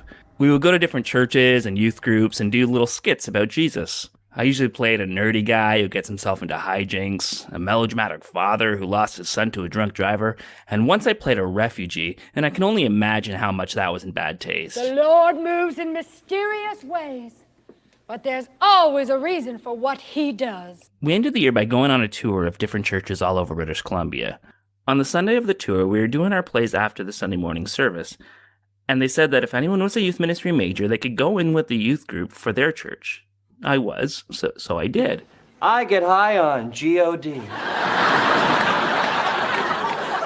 The group was run by a volunteer in the church, and I noticed right away that he wasn't teaching from the Bible or some youth group curriculum, but rather a novel called Left Behind. At the time, the series of books was really popular with Christians. They wrote 16 books in 12 years. There was a straight-to-video movie series with Kirk Cameron, and eventually a theatrically released movie with Nicolas Cage. But at the youth group church meeting, this guy was going through the plot of this book like this was the exact account of what will happen. Like this weird Christian novel about the rapture, when all the Christians and babies disappear into thin air or float up into space, was the new scripture. I was doing Christian morality skits in multiple churches, and this stands out as the cringiest part of the trip. Is it because I was bad? Is it because I was bad? Is it because I was a bad boy? Is it... No, don't. Is it because I was bad, Grandma? But that's the thing about the rapture. When you really look at it, it's just silly and really dangerous. The rapture.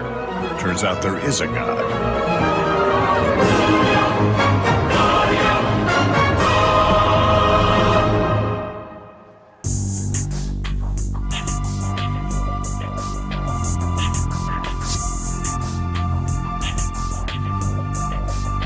We always think of people telling us that the end is near as some crazy person on a street corner with a sign hung over him yelling at the top of his lungs. But saying the end is near is actually a mainstream thing for most of Christianity. People are asking, how will it end? When will it end? What are the signs of the times? Does the Bible give us any indication of what might be happening? That's in the Bible, before Jesus flies up to heaven, he said that some people who are there will not see death before he returns. Then in a later book of the Bible, written when it was obvious that he was taking his time, they said that people misheard that, and he simply meant he would return soon. A lot of Christians believe that this starts with the rapture, where all the Christians in the world, or at least the ones that believe the same way. You were saying?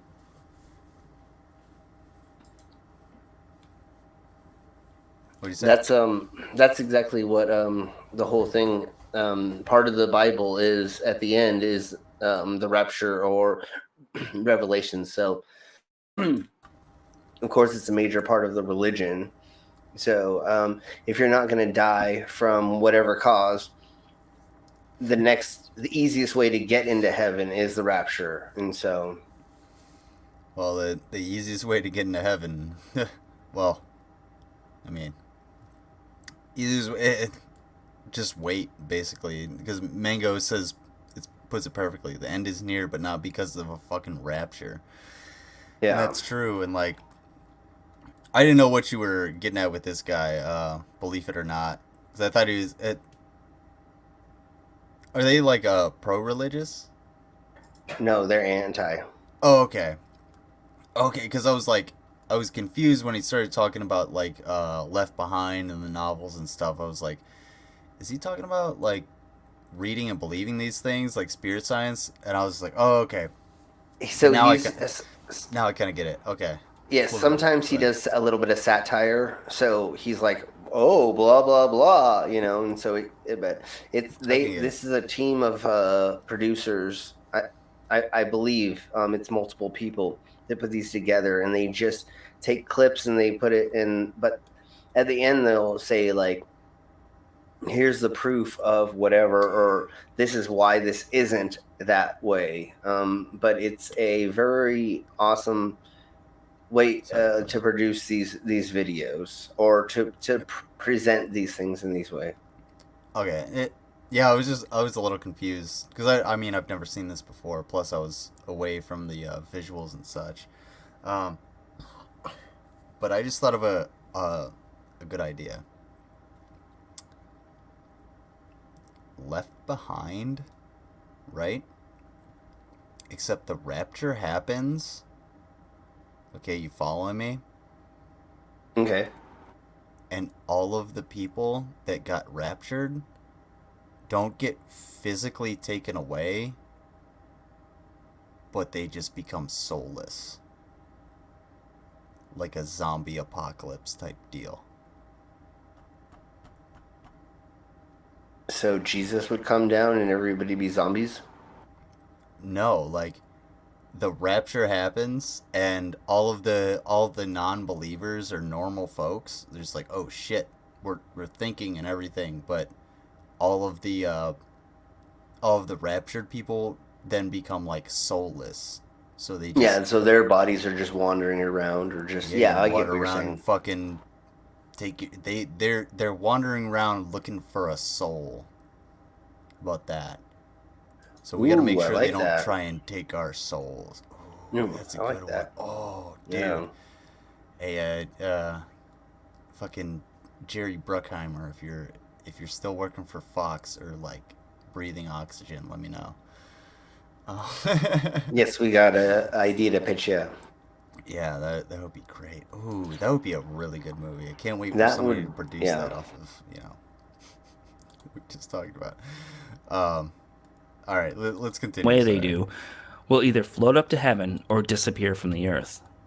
And now for 2,000 years, we've had popes and preachers and scientists and chickens predicting when this would happen. Yes, I said chickens. In 1806, a hen in Leeds, England, began laying eggs with messages on them predicting Christ's imminent return. Turns out a woman was writing on the eggs and then shoving them back into the chicken. Which I get. Who hasn't been tempted to do the same? I rebuke you! I rebuke you! But one of the biggest examples was something called the Great Disappointment. You see, in the 1800s, there was a guy named William Miller who said he had figured out that Christ would return sometime between March 21st of 1843 and March 21st of 1844. He had a lot of followers, and a lot of people really bought into this. When it didn't happen, some people were still fired up and still thought they could figure it all out, and eventually ended up with different groups like the Jehovah's Witnesses and Seventh-day Adventists. Yeah. Why do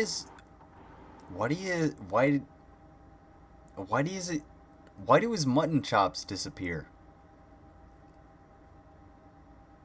You mean in that neon light? Like, I guess it's the lighting, but like he's got one and then he's not over here. He's clean shaven. Yeah, I think it's just a trick of the camera, but I see what you're saying. It's fucking witchcraft. That's what it is. Oh, he's a witch. That's why. Burn him. Burn him. That's why Jesus didn't show up, because his fucking mutton chops. That dude. It's all his fault. Burn his wench at the stake. Fired up and still thought they could figure it all out, and eventually ended up with different groups like the Jehovah's Witnesses and Seventh-day Adventists. The latter of which refers to Christ's return in their name with the word Adventist. Jesus didn't arrive, and it was known as the Great Disappointment. Was this in America? I mean, they can pitch anything. How did you guess? They won't learn, will they? Well, no. They really won't. And both these groups and many others continue to try to nail down or hasten the rapture or Christ's return. Is COVID-19 a sign that the world is about to end? Will we have another economic collapse? Is Jesus appearing in... What's that? I said totes. Different places. Oh, go ahead. But their whole thing is all of these evangelicists, all the whatever of the all the angels of the anals, whatever they're called, I don't know anymore. But all these people, all these people, they want the apocalypse to happen. They want this to come to fruition because there's a weird fetish about it where they think if they are up in heaven and because of the rapture, they're going to be better than all the rest of the people who've died throughout history. So they're trying to make the rapture happen. They're trying to make this become a thing.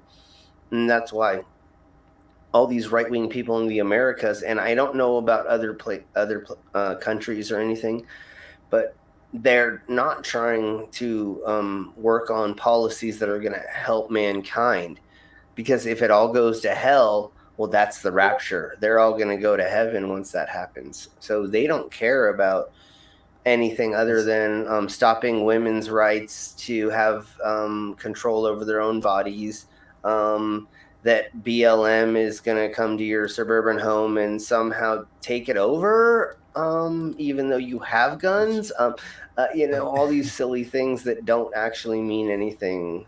It's in the more you speak on that, the more it reinforces something that it reinforces an idea that I push to like really hard conservatives, like the PragerU conservatives. And that's, well, conservatives get off on other people suffering. And when you get to like the evangelical motherfuckers that just want the are waiting for salvation, they're waiting for the world to end so that they can get their mansion in heaven. Well, heaven is always up. Well, what's down? Everybody that's suffering. So how good is heaven that you would be willing to look down on all of the people that you know, may have loved and cared about just suffering for all of eternity? Can heaven really be that good? Would it be worth it? If it's a one-track kind of mind where you just sit there and worship God and you're always just sort of in a loop of, wow, this is great, that sounds fucking horrible. Because there's nothing to compare it to other than looking down on your loved ones suffering and not being able to help them. Because, well, you did the right thing. I don't know. And doing the right thing in this sense means, well, adhering to whatever holy book would be applicable. And those holy books are full of holes and contradictions. They're pretty good at transporting acid, but that's about it. Yeah, that's what we used to use them for. All right, or smoking joints. I used to rip the pages out and roll joints with it. And never mind, just let's keep going. Around the world right now. Did you know that the Bible precisely predicts events surrounding the end of the world? A famous example was the Jehovah's Witnesses in 1975. I remember how excited we all were as we studied this book, Life Everlasting in the Freedom of the Sons of God, and learned that 1975 would mark the end of the 6,000 years of man's history from the date of Adam's creation. That meant that Armageddon would come in 1975. But because the end was so close, when Fred and I got married, we decided that we would postpone having children. So I believe we sacrificed a lot within the organization. Joni, how many times have they actually predicted it in their writings? At least 8 times. 1874, 1914, 1918, 1925 was a big disappointment for them. 1932 they updated it to. 1941. People put their lives on hold. They may be a little more leery about setting dates, but they are going to tell you that the end is right around the corner. And in Revelation chapter 6, the ride of the fourth horseman includes mention of deadly plague. So the events unfolding around us are making clearer than ever that So why is this is not a human being? Like, this is a skin sack that someone is just sort of pumping air into. Like, I can imagine a tube with bellows, like, or connecting to bellows, connecting to this thing's asshole, and just someone pumping air into it and it speaks. Like, am I wrong here? No, he's definitely... I was thinking he's more of a robot with skin pulled over it. But yeah, no, he's definitely not a actual natural being. He is being puppeted by some kind of thing.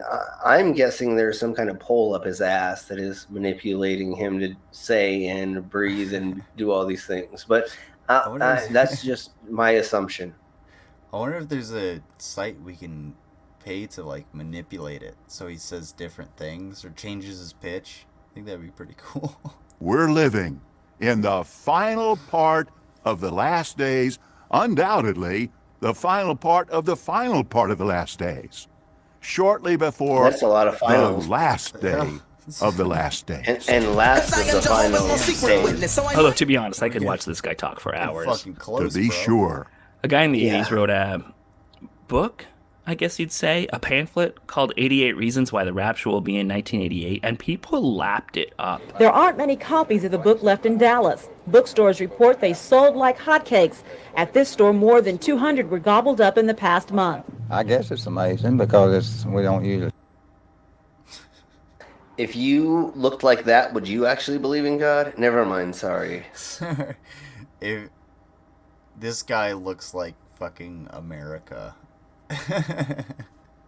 Like America, fuck yeah. All-around bad guy, Pat Robertson, has been obsessed with the rapture for years. Will our pets be taken up to heaven in the rapture, or will they be left to fend for themselves? Oh, hey, anybody want to talk about Pat Robertson's diamond mine? How he sent what?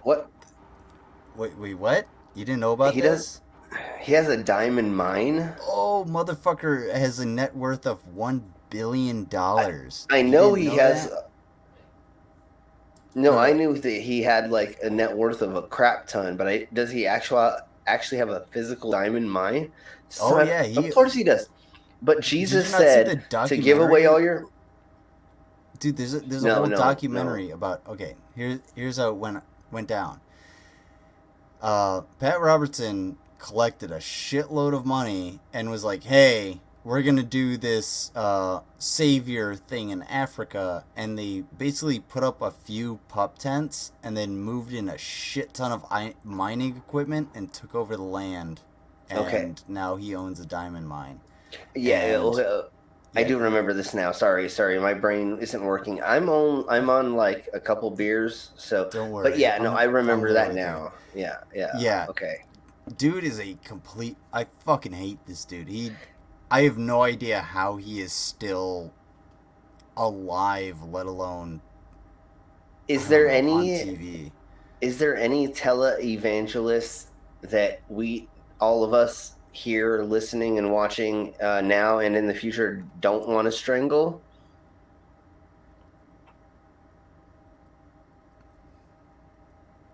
Is there one that's somewhat redeeming, or one or two maybe that I want to strangle all of them, because every single one of them I think is horrible. I mean, they're trying to take advantage of the uneducated, and that's the worst thing about this is you know what would be better?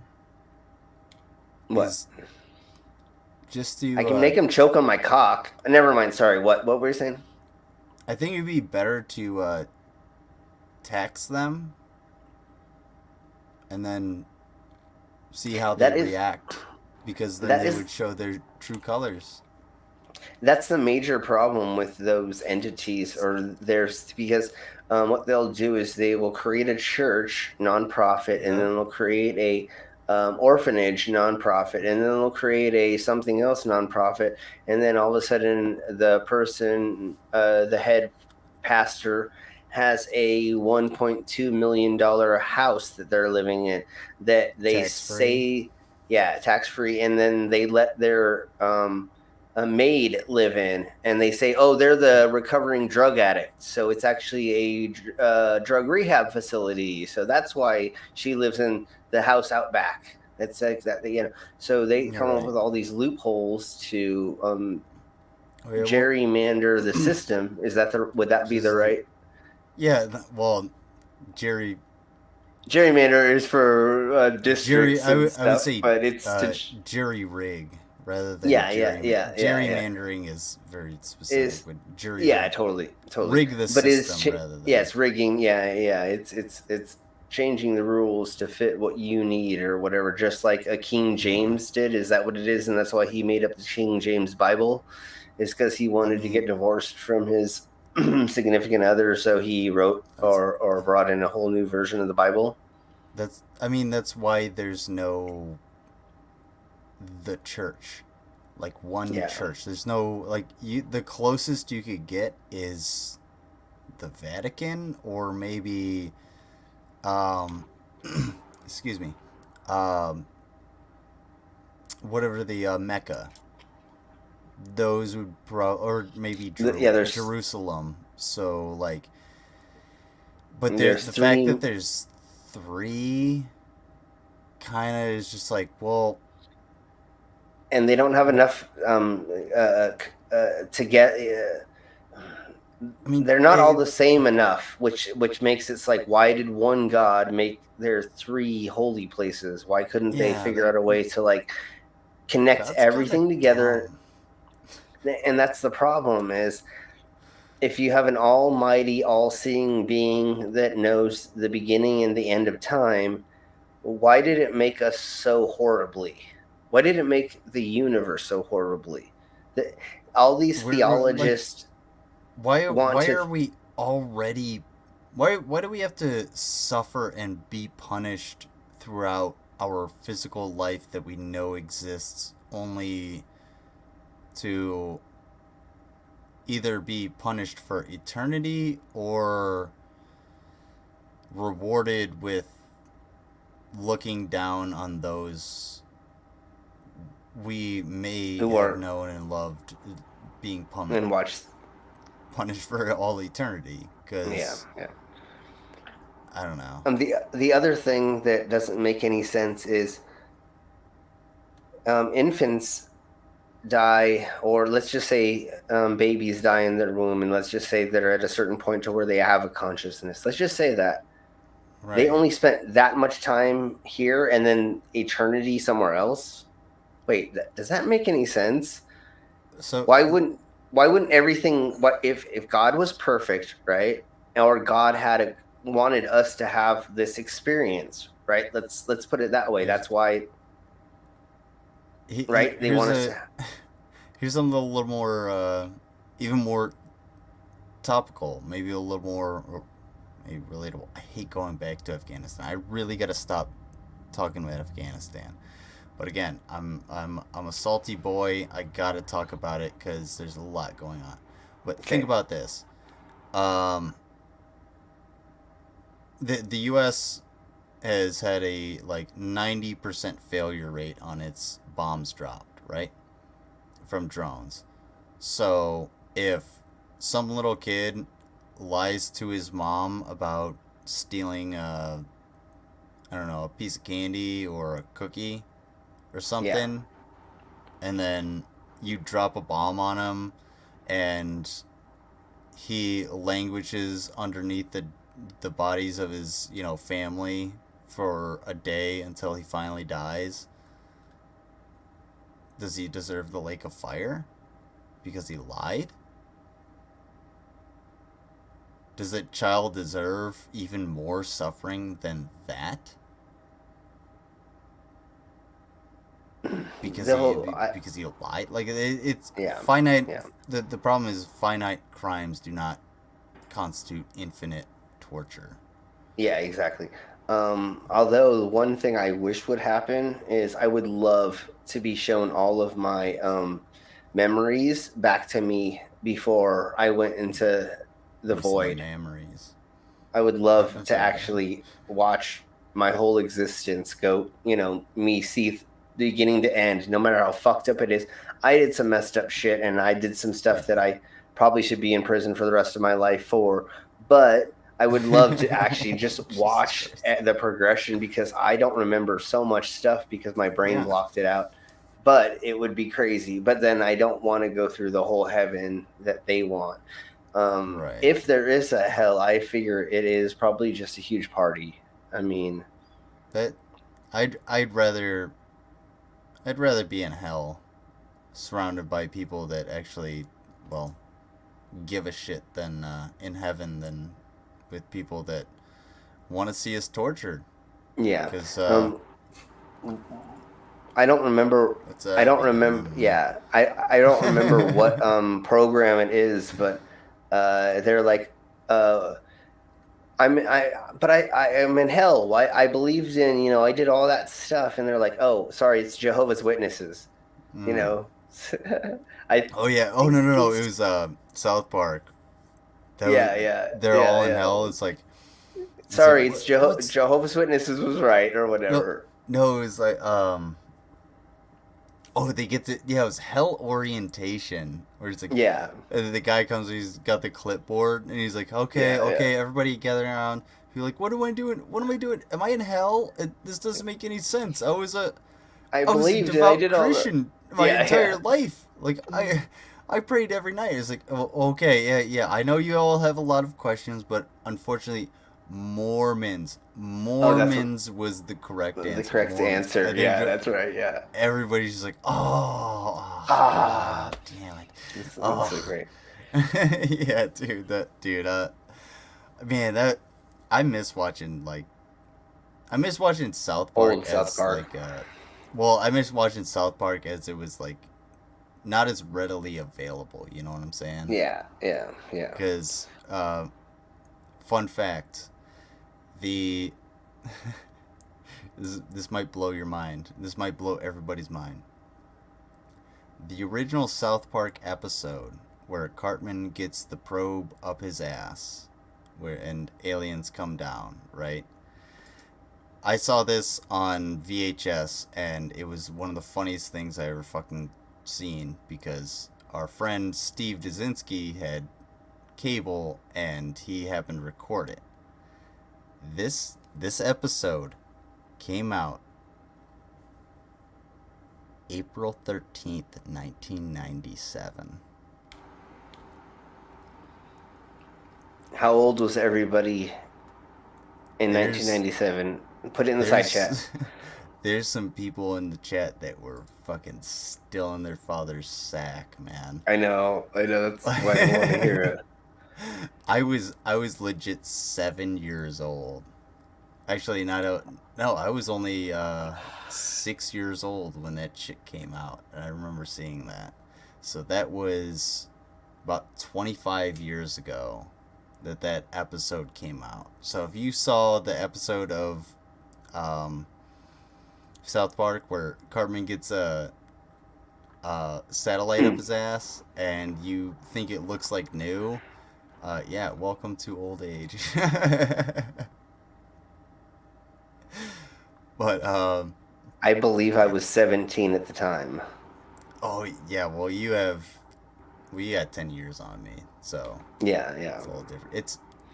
It's kind of surprising. It's actually extremely surprising because I feel like you're probably more around my age, at least when I look at you physically. I don't know, maybe I'll give you like a box to lift and be like, hey, lift this, and be like,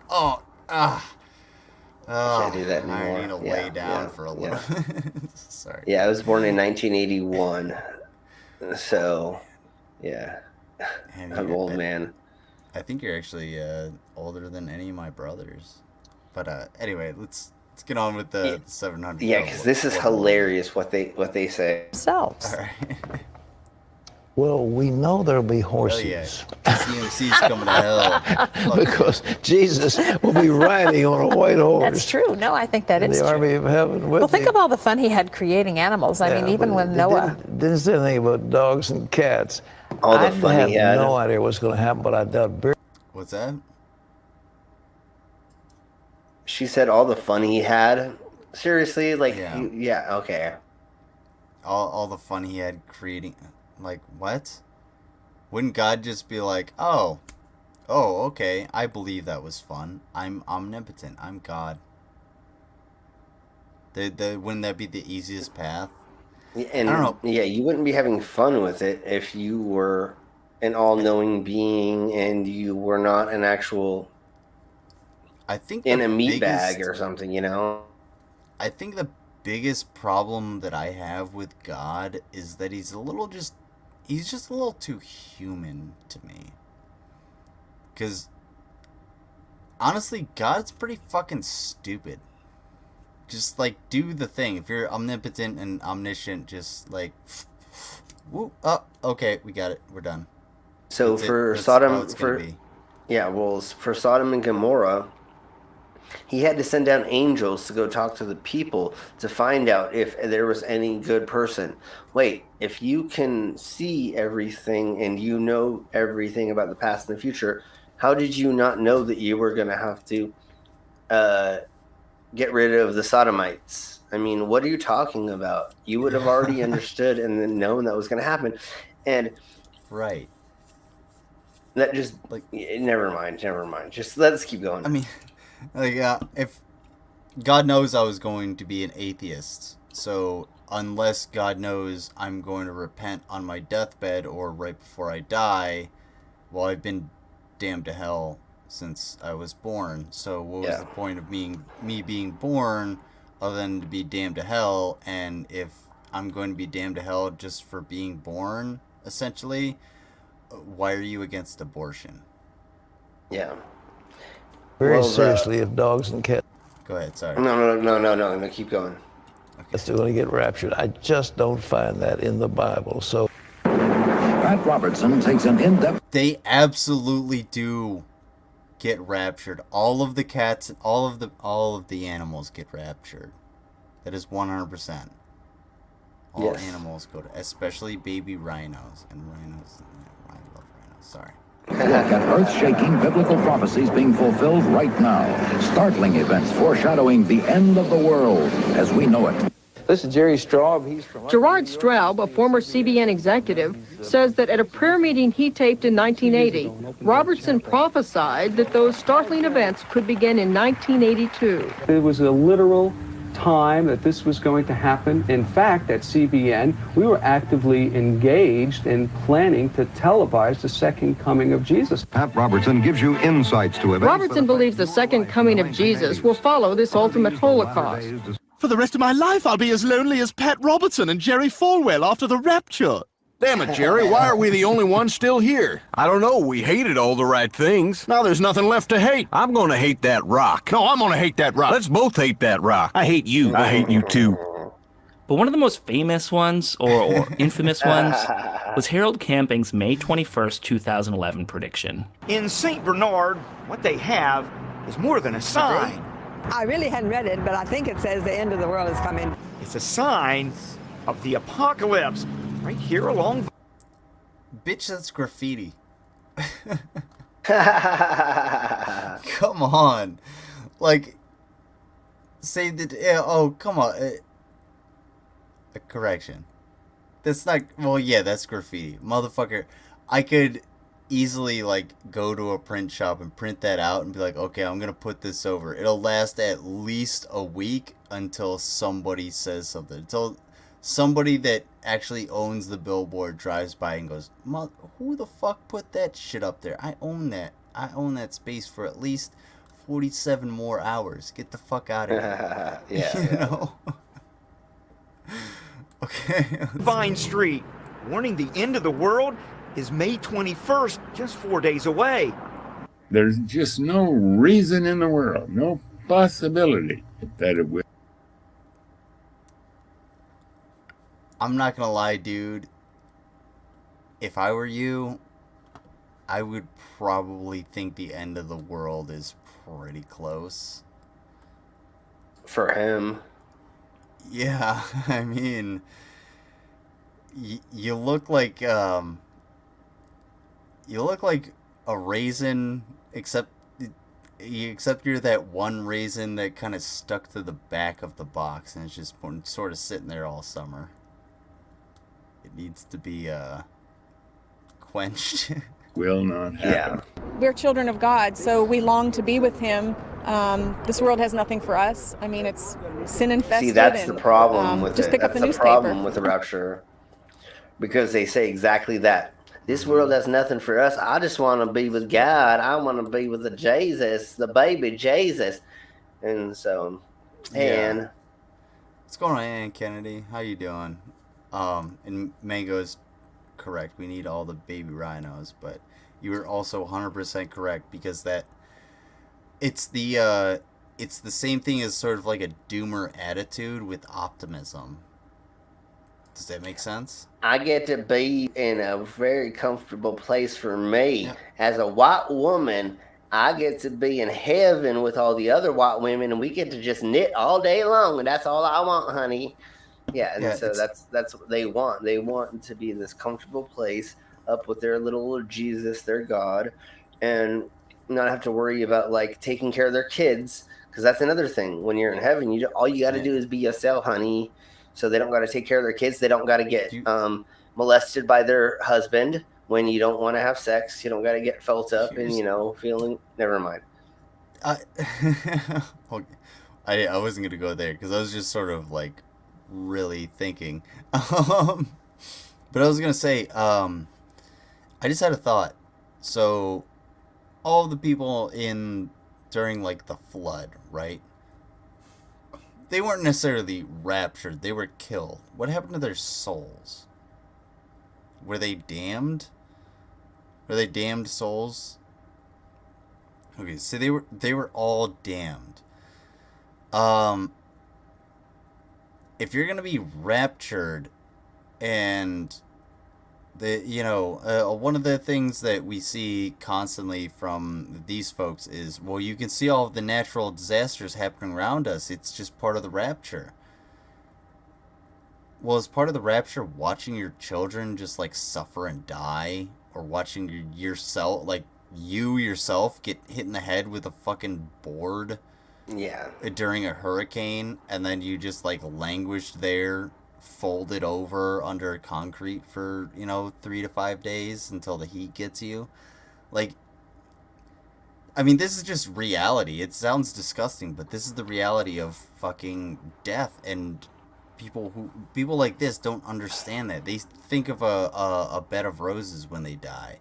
And you know what? People like her are probably going to get something similar to that. She's probably going to die, comfortable in a hospital. However, space, if the rapture really comes, her children and everybody else, those physical bodies, are you going to be able to, is heaven going to take away the trauma of watching those physical bodies be mangled? If they are? Whether they're yours or not? Whether they're yours, your loved ones, or your neighbors? Especially your neighbors. Would you be willing to sit in heaven knowing your neighbors went through that? I don't know. Maybe I'm digging a little too deep. And another thing is, the other thing is, people in the Christian faith believe that if they repent right before they die, that they'll be able to go to heaven no matter what, almost, right? If you get into a car crash and you die instantly, or you have a heart attack, or anything happens to you instantly, honey, you didn't get to repent, and you just got to go to heaven. And then I don't know if they do a backtracking. I don't think they do back cataloging of repentance. So if you didn't sin, I guess the last time you repented, maybe you would, honey. But does that make any sense? That's what's so funny about this religion or these ideologies. It's like, if you sit down and think of it, like, in a constructive way, or I can't think of the words off the top of my head, but if you actually critically think about it, yeah, there you go, critical thinking. How does this make any sense? Unless, if God is playing a game with us, then I really don't give a fuck about playing its game. So I'm just going to go along with doing whatever I want. And when I get in front of it, I'm going to go, yeah, so it's like a casino? Is that what you were trying to do? Is this like a carnival? Yeah. Like, you just made a carnival life for me? Okay, cool. Thank you very much, brother. Let me in or don't. Okay, well, I'll go somewhere else. Whatever. Yeah, I was a game to you? Yeah, why exactly. Did you create me? Don't create me. Don't do that. I didn't ask for this. Who are you? And I'm guessing that if there was that, what is going on, say it was a being that was able to make a universe or a galaxy or the whole everything as a science experiment. Let's just pretend that happened. But they're a teenager. Of course they're going to make us all fucked up. Yeah. But it's only the people here that have made the religion that says that I'm going to go somewhere other way, shape, or form. And who knows, like, maybe we do get to talk to that teenager, because time only exists within our parameters. So say that there is something that is so large that it made us. It's a teenager for a science experiment. Okay, well, we're going to meet him, and he's going to go picking his nose. He's going to go, "Huh, you did good, huh?" Okay, come inside.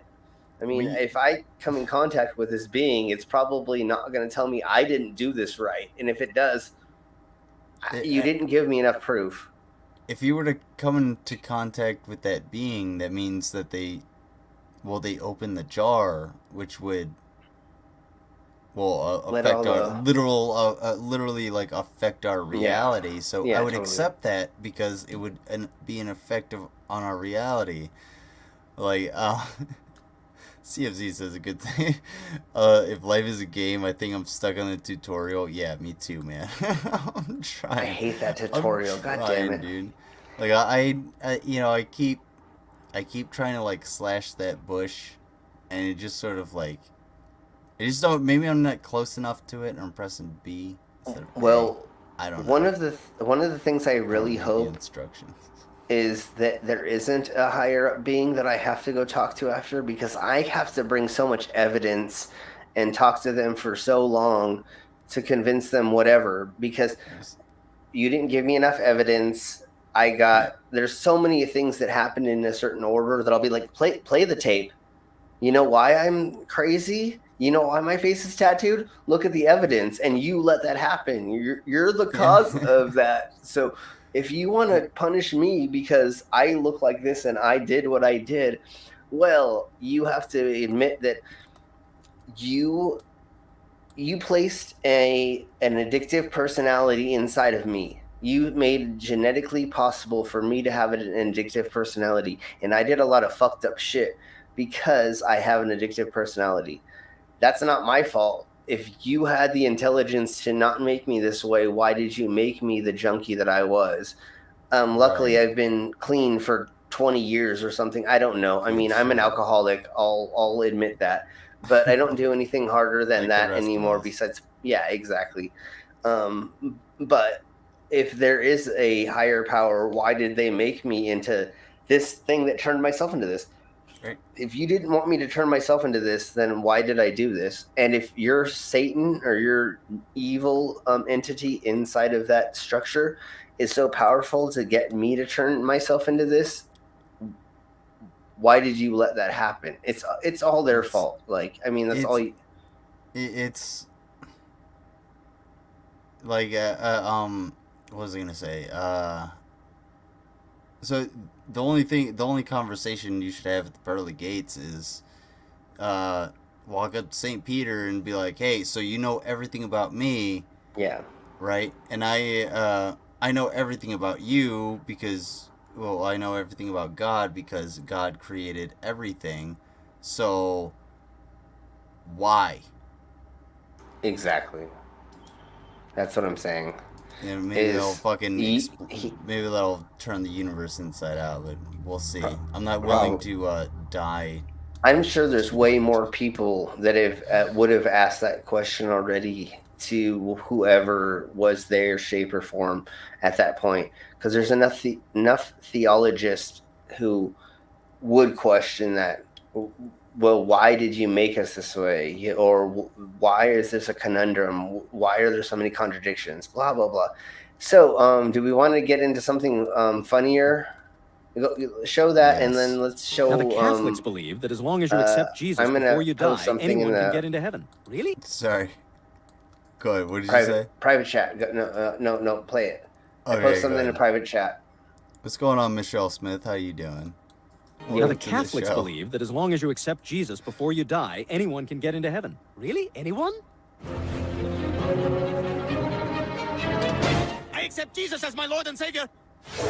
Yes. Yes. That was like the first thing I thought of when we started talking about religion. Like, that's kind of exactly where it goes. Like, although I did have pastors tell me in the past that, oh, you can't just like repent on your deathbed and go to heaven. You got to make sure you don't do bad things during your life. But if you accidentally do, then that's okay. You can repent to that. Oops. I accidentally, fell with my boner into that altar boy in Minecraft. Yeah. I mean, it was so redonkulous the way that they said it. It was like, you can repent, but then remember, be good, but repent. And it's like, that you're just contradicting yourself right there.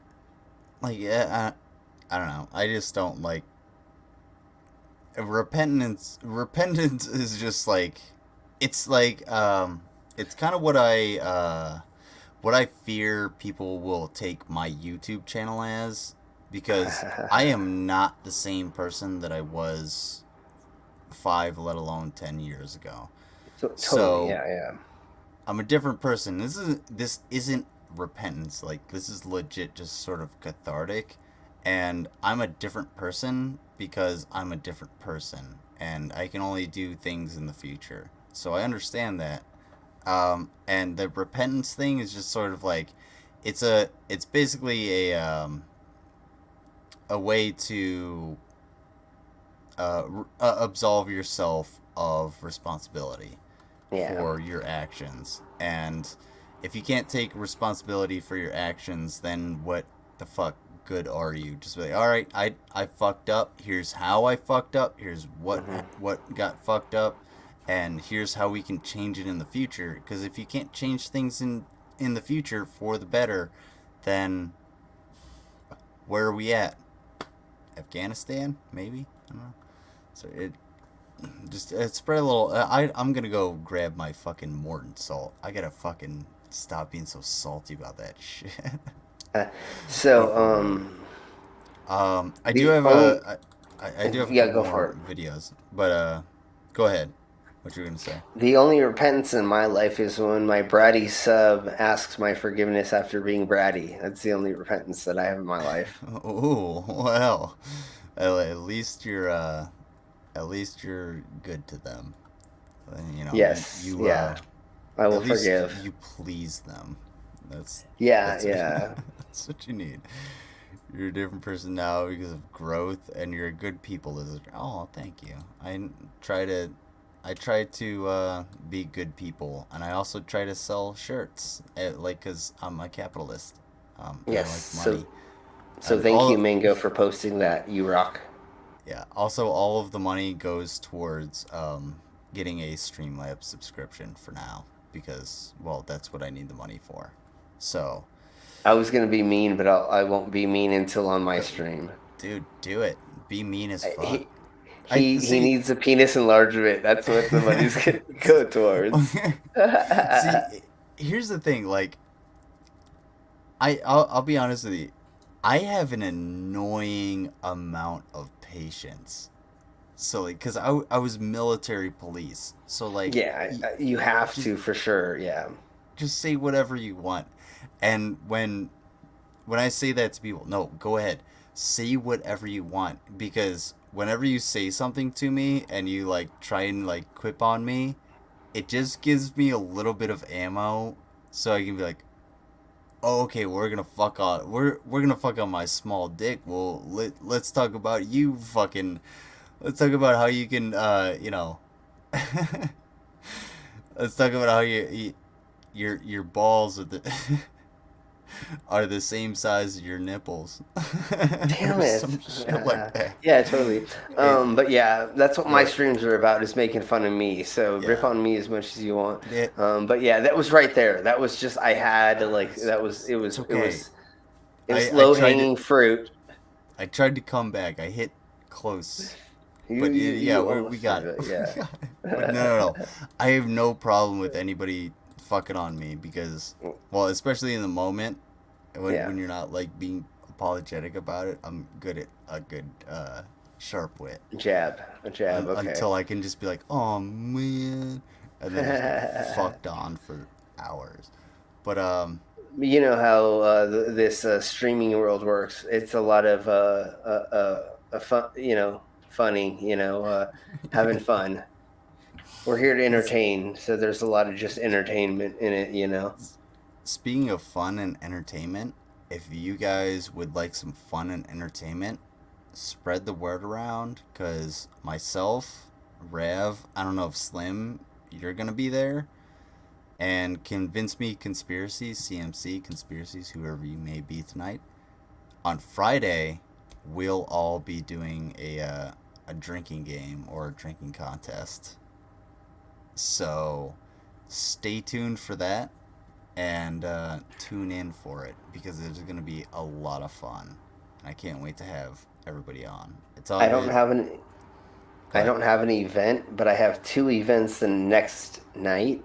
but I may be able to jump on for a little while and join you for a minute. I don't know if I can do it the whole night because I need to get enough rest to do 2 shows in one night. I have to set up the whole thing, so yeah, I'm gonna work on it tomorrow while I'm at work and get everything set up, and I'll at least have like a game or something for everyone to play, and I'll accommodate you as well, so that helps me out. But yeah, yeah, there's a handful of games we can play. Hold on, hold on, I gotta say something. No, I'm not gonna get that cocky, but CMC, no, sweetheart, no, and I know how much that word stings, so no, that's not gonna happen. You will not, because remember, Lizard has a past. However, watching y'all get drunk is gonna be great. Lizard gonna be a whole dumb. Oh, I'm gonna get super dumb. And it'll be great. Yeah, I'll pick out some good videos, something for all of us to poke fun at. We got plenty of shanty stuff. Is that Friday? Yes, Friday. When are we doing the back in the day stuff, the history stuff or whatever, the nostalgia? Oh, sorry. Stream nostalgia. We'll do. Oh, when is that? Yeah. So we'll do that on Sunday. Do you want to do another watch party with that? Yeah. Okay. I want to do that we'll do video that we've been talking about. Oh yeah. So Sunday we're gonna do another watch party. Probably this weekend, especially if I can get Stream Elements up with Streamlabs and get just a couple more donations. I'll get StreamYards up and going so that we can do another watch party with and have more than enough time with Slim and for a second I was about to say Randall because it says Ravioli, but it's super small, so it looks like it says Randall. So myself, Slim, and Randall will all watch this what is it? 80s satanic cult documentary or satanic panic documentary. Yeah, it's the Satanic Panic documentary from the 1980s. That's gonna be a lot of fun, and we'll do that. It's like an hour long. It's so great. I can't. It's not Hell House, is it? No. Oh, okay. We gotta watch Hell House. I watched it when I was young, and then I refound it again, watched it again, and then sent it to you, and then watched it again, and I was like, yeah, we definitely need to go over this because it's so funny. And working with the Colorado Satanic Temple and actually like reading Anton LaVey's satanic rituals and satanic Bible, like I have a lot of history. Like I know what it actually says and what they actually believe and who believes in what, and so I can actually go in depth into what these actually mean, and it should be a lot of fun. We're gonna laugh a lot because it's so silly. Awesome. I can dig it. Go ahead. So what are we gonna do next? Real quick, I just wanted to read the chat because people are getting cocky. Most people have seen me drunk on stream. I have been absolutely fucking plastered on stream, and I haven't taken those streams down. So if you want to go look at them, that's where I'm at. And the reason for that, I don't take my streams down. I don't take any of my videos down. I have taken some, and I don't delete comments because, well, if you want to criticize me or tell me to change or anything like that, or if you have any valid criticisms, by all means, go ahead and lobby them at me. What should I be afraid of? I'm a grown-ass fucking man. I mean, anyway, I was about to say, I'm a combat veteran, but like, that's neither here nor there, but yes, I will, Mango, I will pick up some Pedialyte for sure. Yeah, you need so that. I have it for Saturday morning. Also, I just had a thought. What are we gonna drink? Should we do one? I think we should do one thing across the board, like a whiskey or vodka or tequila or whatever. Okay. The only thing that I can drink and keep down is vodka. After learning how to swallow swords, this doesn't close anymore. So, vodka is the only thing that I can stomach with some kind of Sprite or some kind of soda. Yeah. So I will do the same amount of shots as anybody else doing anything else, but mine is going to be a vodka, and I will have to do a back of Sprite or something like that. Or pickle juice or something, because unfortunately this doesn't close and you don't want to see it come back up.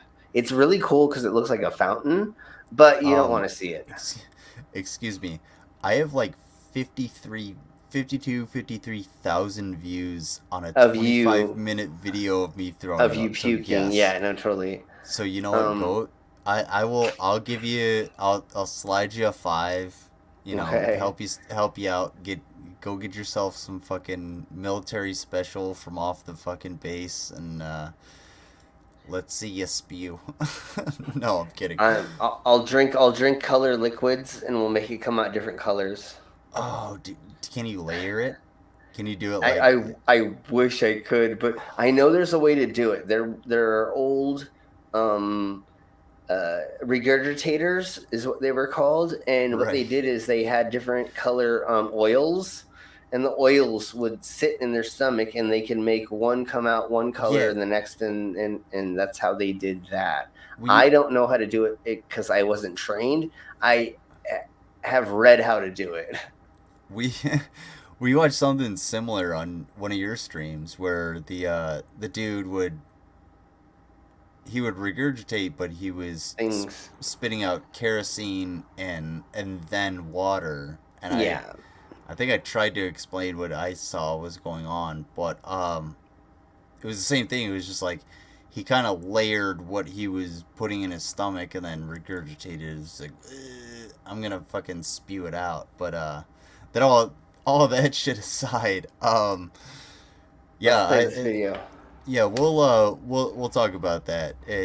CMZ, you better bring a bucket, because I might go vodkas with Slim Cyborg, just because, well, I don't like anything sweet or spiced, and I could do some vodkas, but we'll see.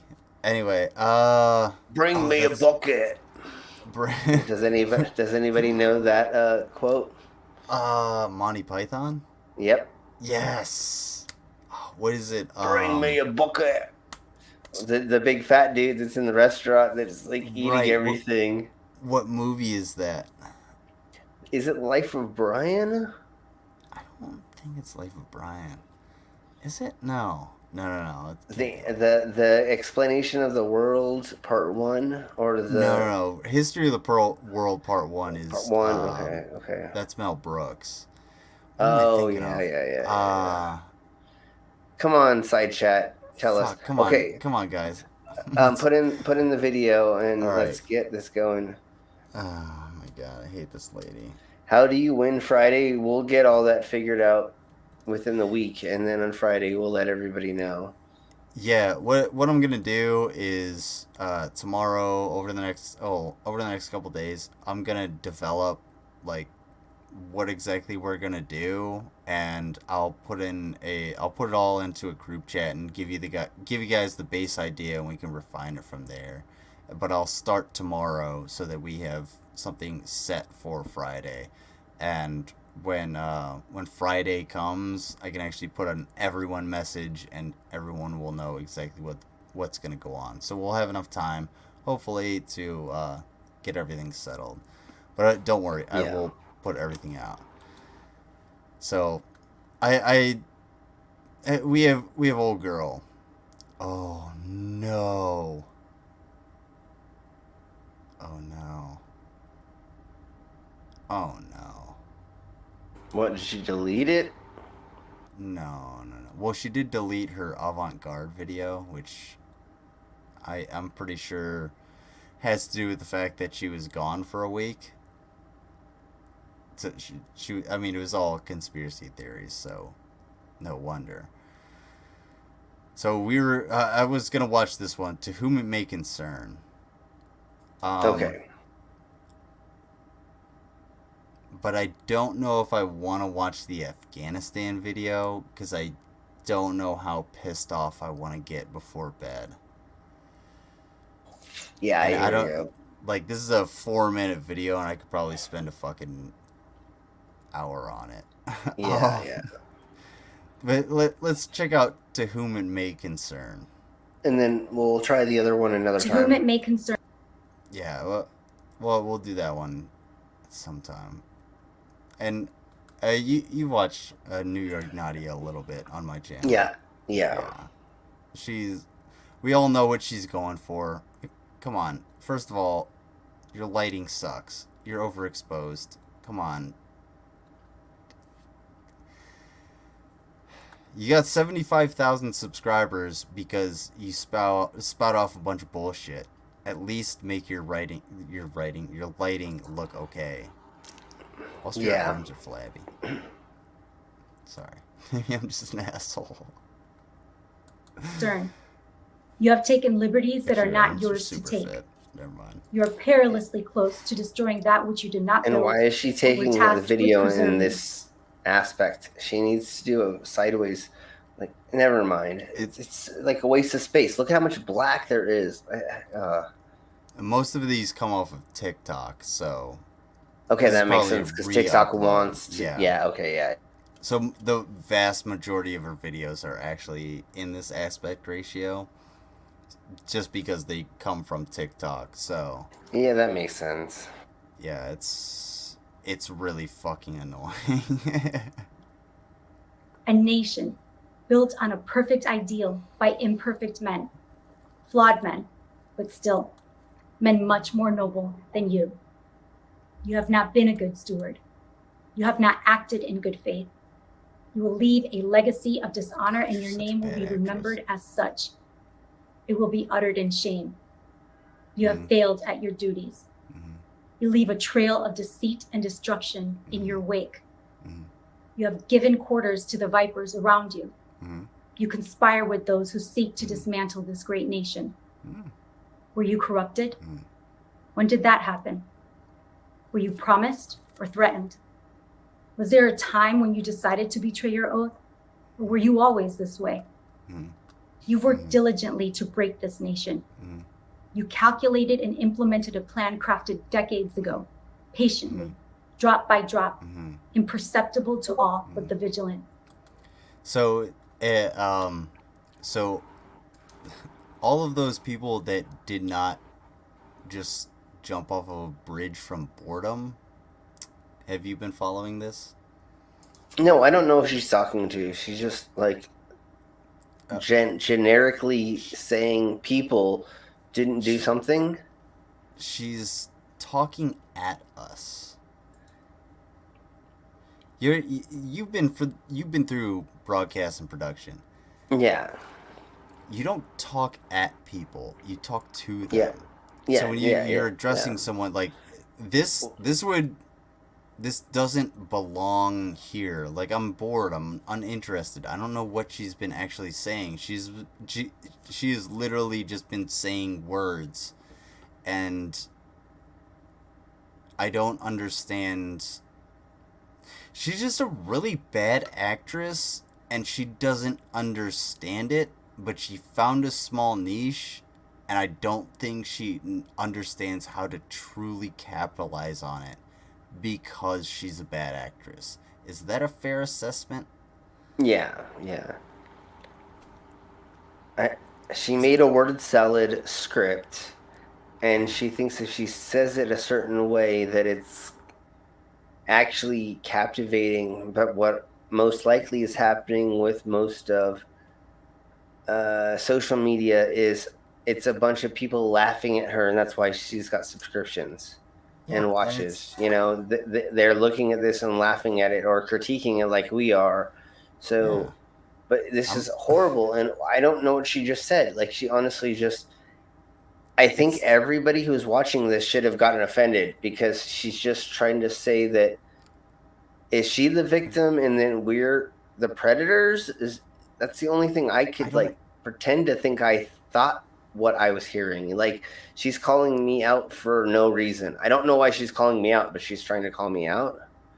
I have no idea. Like, who? Well, she says who rich is people. her enemy? She says rich people are people that take advantage of other people, but it was so generic that again, like you were just saying, I don't know who she's actually yelling about. Nadia. Like New York Nadia, this bitch sitting in a Brooklyn apartment is talking about, oh, the rich. Get the fuck out of here. Now I'm not gonna say that the struggle ain't real, but oh, hey, shit, she actually got it looks like maybe she might have gotten a publicist, because she has a proper link here. Okay. And kind of a description. Oh, finally. Last time we looked this up, she actually didn't have, there was a dead link. And this looks exactly as I would expect.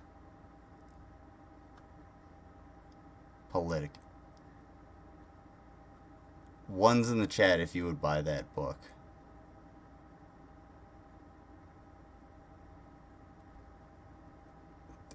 I mean, I'm no graphic designer. However, graphic design is my passion. This is like the worst fucking... This is one of the worst looking covers I've ever seen. Yeah, so this is how she's making her money, is through this book? Is that what it is? Yeah, sure, why not? Let's call it making money. Let's call it a job. She's doing her grift. That's what her grift is. Let's just say that, because grifts don't have to actually make money. That's what she's trying to make money off of.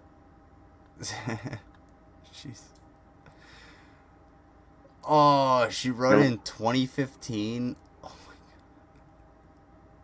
dude, we're totally. Oh my god, I'm so gonna read this shit. Oh god. Oh god. Oh, is that it? That all I can read? Fuck. This lady sucks. Wow. Your book She only sucks. read like half a page. Okay, well. God, this is who. How much is it for? How much is it? $9.99? $10 or $1.99 on Kindle. I gotta dig up my fucking Kindle. Oh jeez, that's hilarious. Gonna fucking. You know what I'm about to do? I'm about to do what I thought about doing to like Rev and Brett, and just like buying the book and then photocopying it and then just distributing it and just being like, oh yeah, come at me. Like those, yeah, totally. Neither of those motherfuckers could. But all right, yeah, we won't go on with her political. Let's watch the rest of this video. All right. After this, we'll go into Rev and Shani, and honestly, it's pretty fucking disgusting what we're gonna watch with them, because they're okay. Well, I gotta get off here once we're done with this. Okay, but yeah, that's fine. You forgot something. You forgot to factor in our God-given instinct to protect our young. You forgot to factor in how our family histories would affect our conviction. You forgot to factor in God and the strength he provides to the faithful. You miscalculated. So many regrets, I'm sure. And more to come, I'm sure. We will not comply. We will not be silenced. We will not stand down. We will not succumb to fear and despair. We will not stop until our republic is restored. The world has its eyes on you. History has its eyes on you. And so do we. Pause real quick. Is she auditioning for a role in a movie? I don't know what she's doing here. This is very confusing to me. Like, what is she doing this statement for? What is she saying? Does anybody in the side chat understand anything that she's talking about? Because I'm so lost on what, besides trying to win a Grammy or an award, what the fuck is happening here?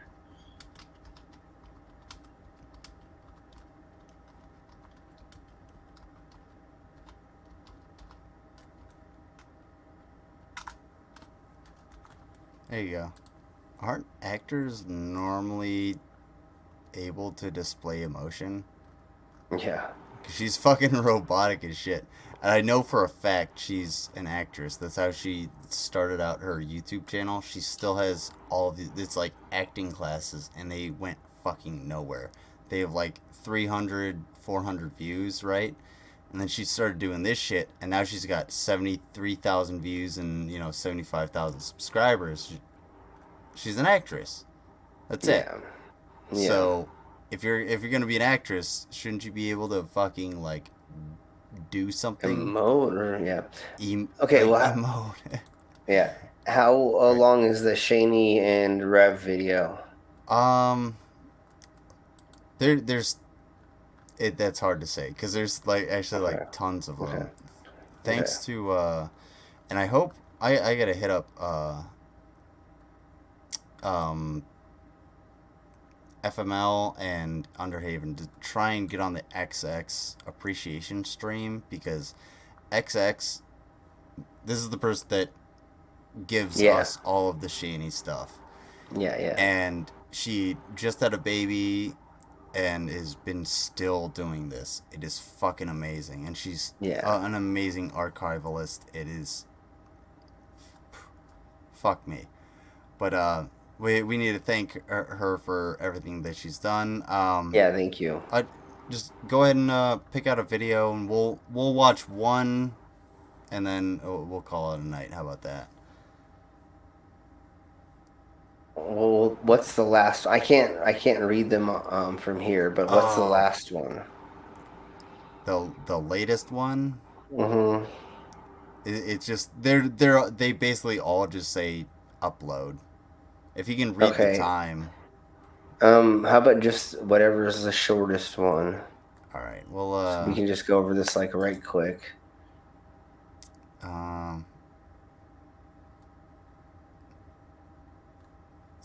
Thank you, Mango. Yeah, thank you, Mango. Thank you for always dropping links. So we'll watch this one. This is it's 1 minute. It'll be alright. Okay. To the tragic situation. Oh. Oops. Hey, ladies, I have something to tell you. You know what's really good? Sorry. A really good way how to trigger a narcissist. Really good way how to trigger a narcissist. So are you gonna get one of these like silicone donut things in your head when you anytime soon? Oh, I think that's what she's going for. Is that what I need to do to become popular on YouTube? Is get one of those implants? I mean, apparently all you have to do Isn't she popular, right? Oh, she's on YouTube. So anyway, so what about that forehead donut thing? Anyway, let's see what she has to say. Piss off a narc. Why? What? Why is she care? Why? What is she doing that a narc is? You know what I'm saying? Like that's what happens when you sell drugs or you do something illegal. Never mind. Let's keep watching. Shaney spends as much time reading as she does bathing. So, ew. Yeah. If you take a note of the greasy hair, we can see where she's at. I'll let you on the secret. You take back your power, and you don't give a shit, and you ignore the fuck out of them. And you allow them to take off their mask. See, a narcissist likes to have control And they start to react really badly when they realize they don't have control over the individual anymore. Also, don't show anger, don't show any emotion to the narcissist, because the narcissist reacts even more, and you can have a good laugh at it.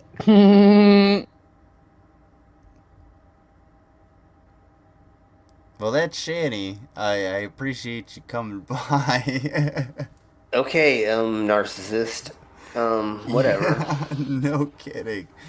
Yeah, Shani is, yeah, exactly. That's what everybody was thinking. So it's you?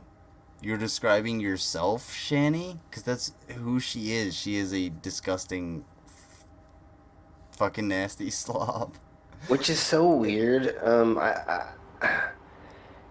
It amazes me when people who don't take care of themselves are narcissists. Like, I mean, like, I don't know. When I was younger, I didn't take care of myself at all when I was doing drugs, and I thought I was the shit, but right. I didn't have video of me looking at myself constantly. How can you look at video of yourself like that and go, I'm winning, you know? That's pretty much the entirety. I mean, that's the main question among anybody that watches, well, like, reaction channels, the reaction community with Shani and stuff like that. And a lot of people, it's just like, why? How can you do this? How can you do this to yourself, let alone to the people around you? And it's just it's a never-ending question. We're never going to get an answer to it, but we have to watch and find out how we got here. Excuse me.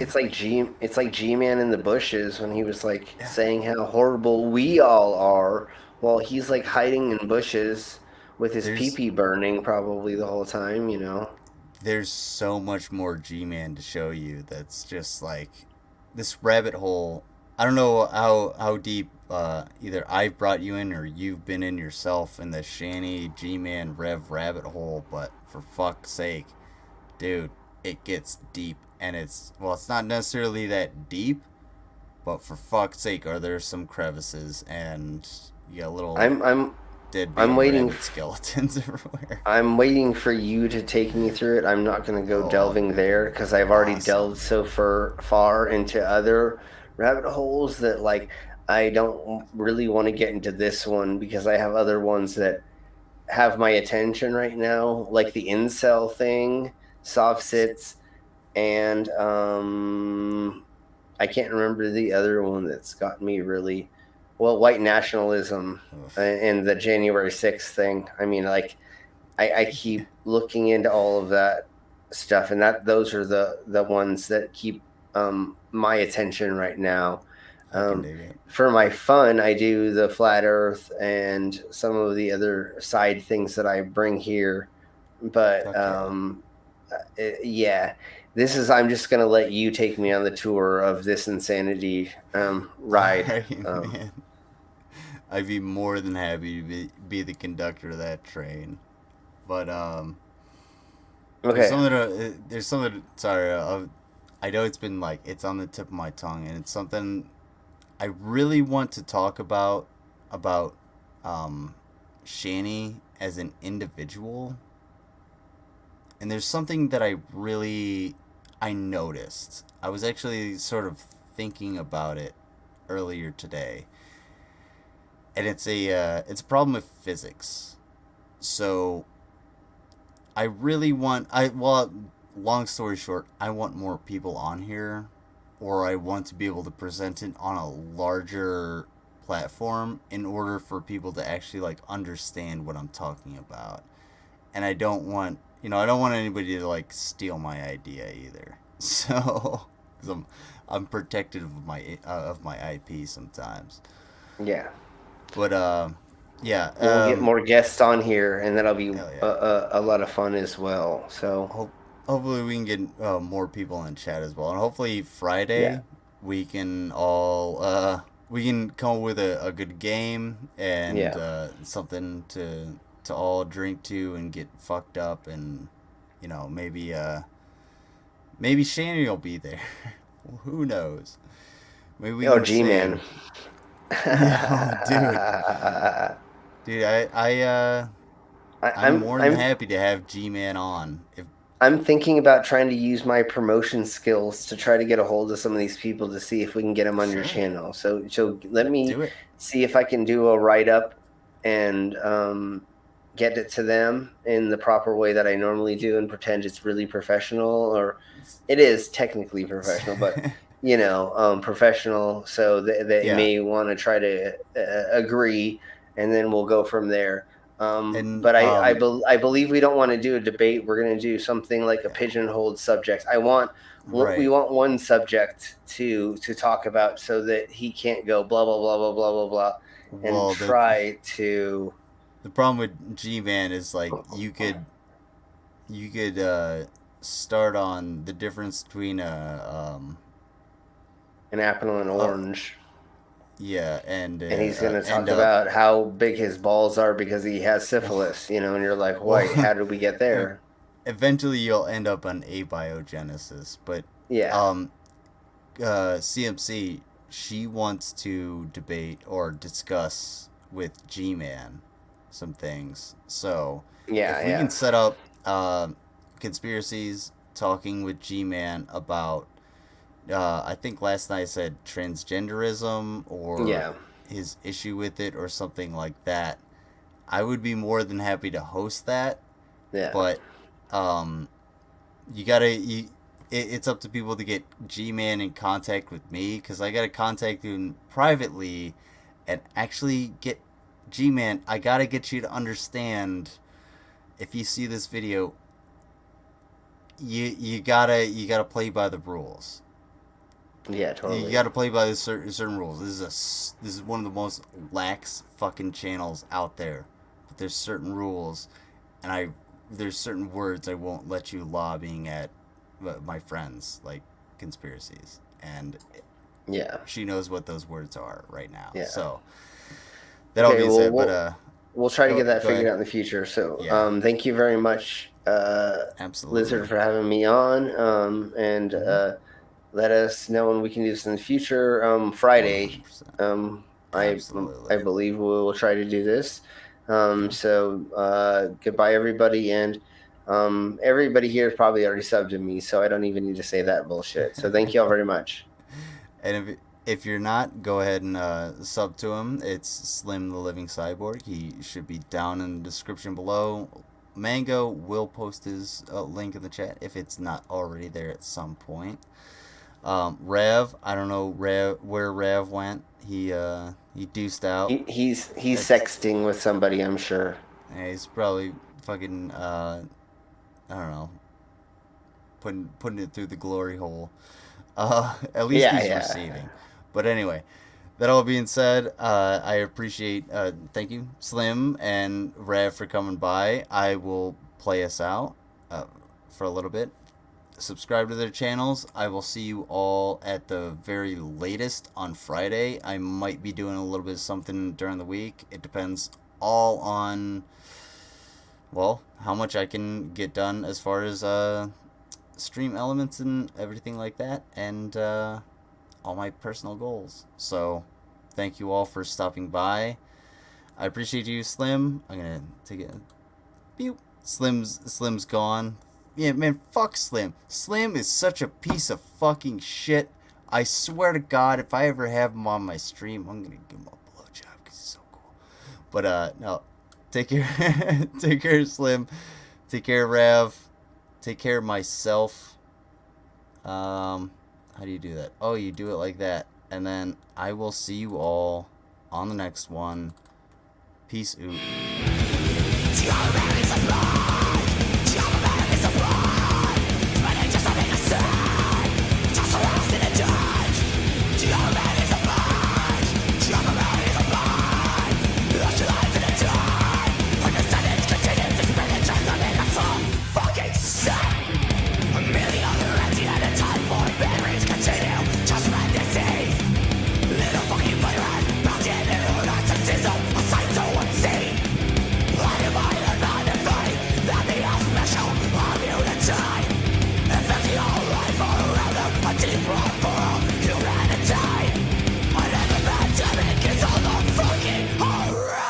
Die!